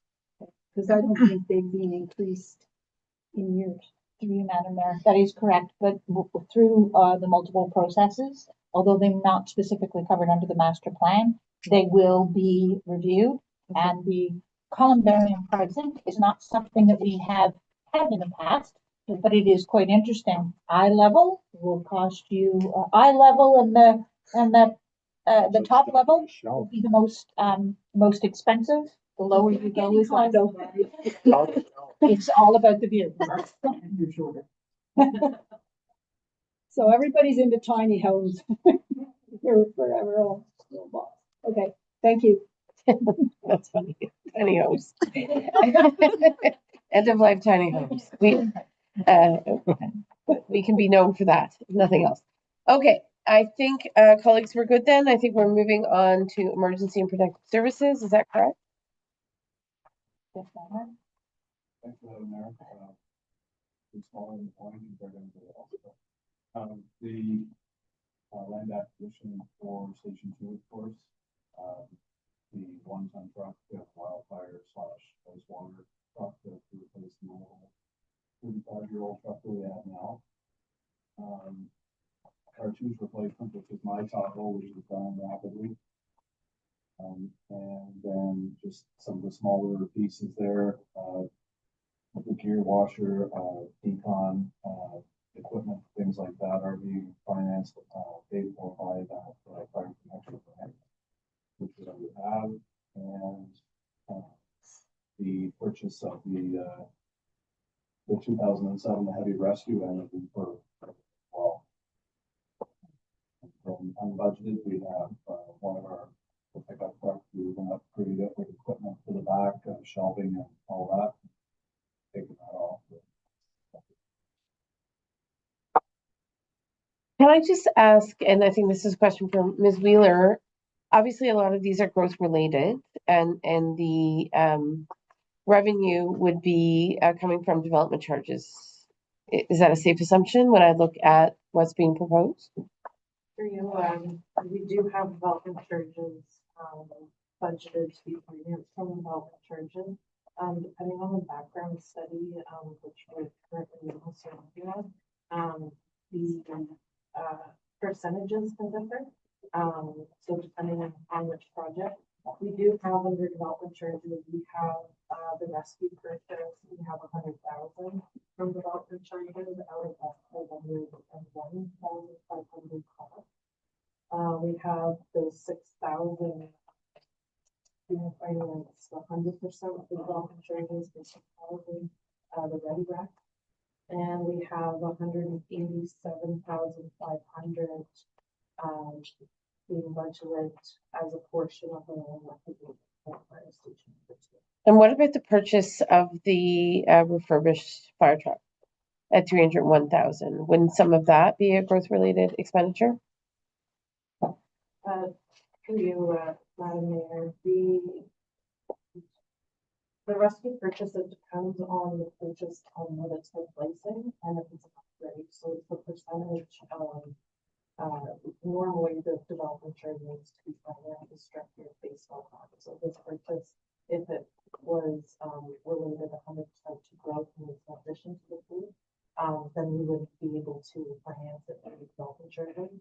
But I work with colleagues to fully understand what percentage of development charges would qualify. So it depends again on it being a replacement and what is it replacing and also the upgrade of that and time percentage. Okay. And certainly maybe, Ms. Dunlop, I would certainly appreciate a better indication on these capital slides of where we're drawing on development charges. I understand it's in Yeah. another section of the budget and we Yeah. really appreciate that, but for the purposes of the public's understanding of how development charges are utilized, particularly for capital expenditures, I think that additional context would be very helpful.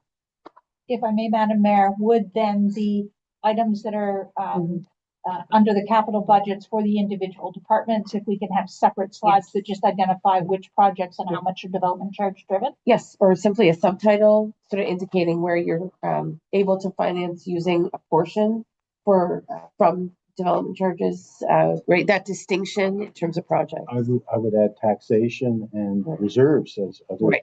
That's where sources of funding. Yeah. I know, but the public is not going to get that far. In that And I'm presentation. not sure they have that level of They detail. do not. They No. have the presentation. Right. So to that end, I do think we need to import some of that information because with $13 million in development charges, I think we have to be explicit about how growth is enabling some of these investments. These are, in many cases, not borne by the taxpayer. They're borne by, they're not borne by the taxpayer directly, potentially indirectly. When you purchase a home, of course, a development charge is applied, and that's incorporated into the price of your home through the builders. But I think we need to be much more explicit about that.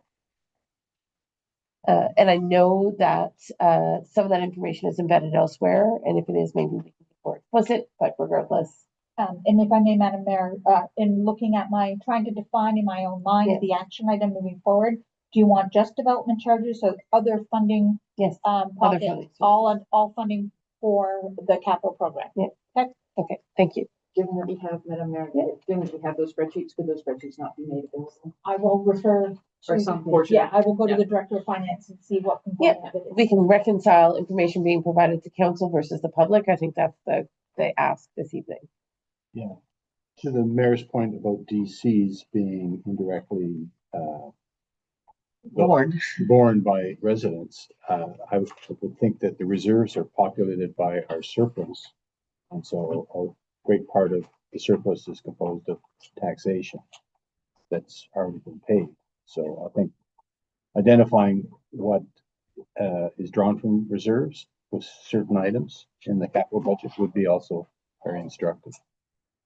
If I may, Madam Mayor, yes, reserves can be the surplus, but they're also sometimes dedicated or purpose placed based on history. So yes, we can make sure that we have what I wrote down is funding for the capital program for DCs and other revenue sources to be identified. Indeed. Okay. I believe that we're near the end. Colleagues, are we at the Speech says thank you. Thank you. Thank you. Okay, no, certainly thank you to the senior leadership team, Karen, of course, Carly and Dave for getting us to this point, and to our acting clerk who stepped in this evening. Appreciate it. Ms. Dunlop, I want to be reminded of, have we set a date for the next stage of budget deliberations? Not necessarily. We have not set the stage for the next budget deliberations. We will have water and sewer added to the agenda tomorrow night. Mike has graciously agreed to come and present then, but we have the engagement sessions on the 24th to 26th of February. We will then set the next date based on the schedule for council, and committees. And it will, largely, I imagine, be a special council meeting, but we will sort that out, in due time. Okay, great. All right, well, thank you to council for all of your good questions. Thank you to everyone for enduring this very warm room. Ms. Torch, I understand that we're back in the theater tomorrow, is that correct? Cross our fingers, guarantee? Tomorrow, I've been giving the word a few times. Okay, okay, excellent. I don't think we can do it again. I do I'll make a know. formal deferral of the water and wastewater. Oh, absolutely. Thank you. Okay. So with that in mind, we will look, Councilor Wilson, would you like to move deferral of the presentation of wastewater and water, both operating and capital, to tomorrow evening's meeting? Councilor Wilson has deferred. Who would like to second? Councilor Sullivan, thank you. And I don't think there's any debate on that. Calling the question, all in favor, that carries. Corporation bylaw, Deputy Mayor, do you mind? And we'll take Councilor Strachan if she's good to go. And that is that the corporation bylaw as attached be read for a second, third time and passed in open. All in favor? And then adjournment at 9:43 PM. Moved by, who'd like to join us? Councilor Strachan, Councilor Wilson, thank you. Adjourning at 9:43, calling the question. All right. Thank you. Good luck in cooling off. I think it's pretty cold outside now, right?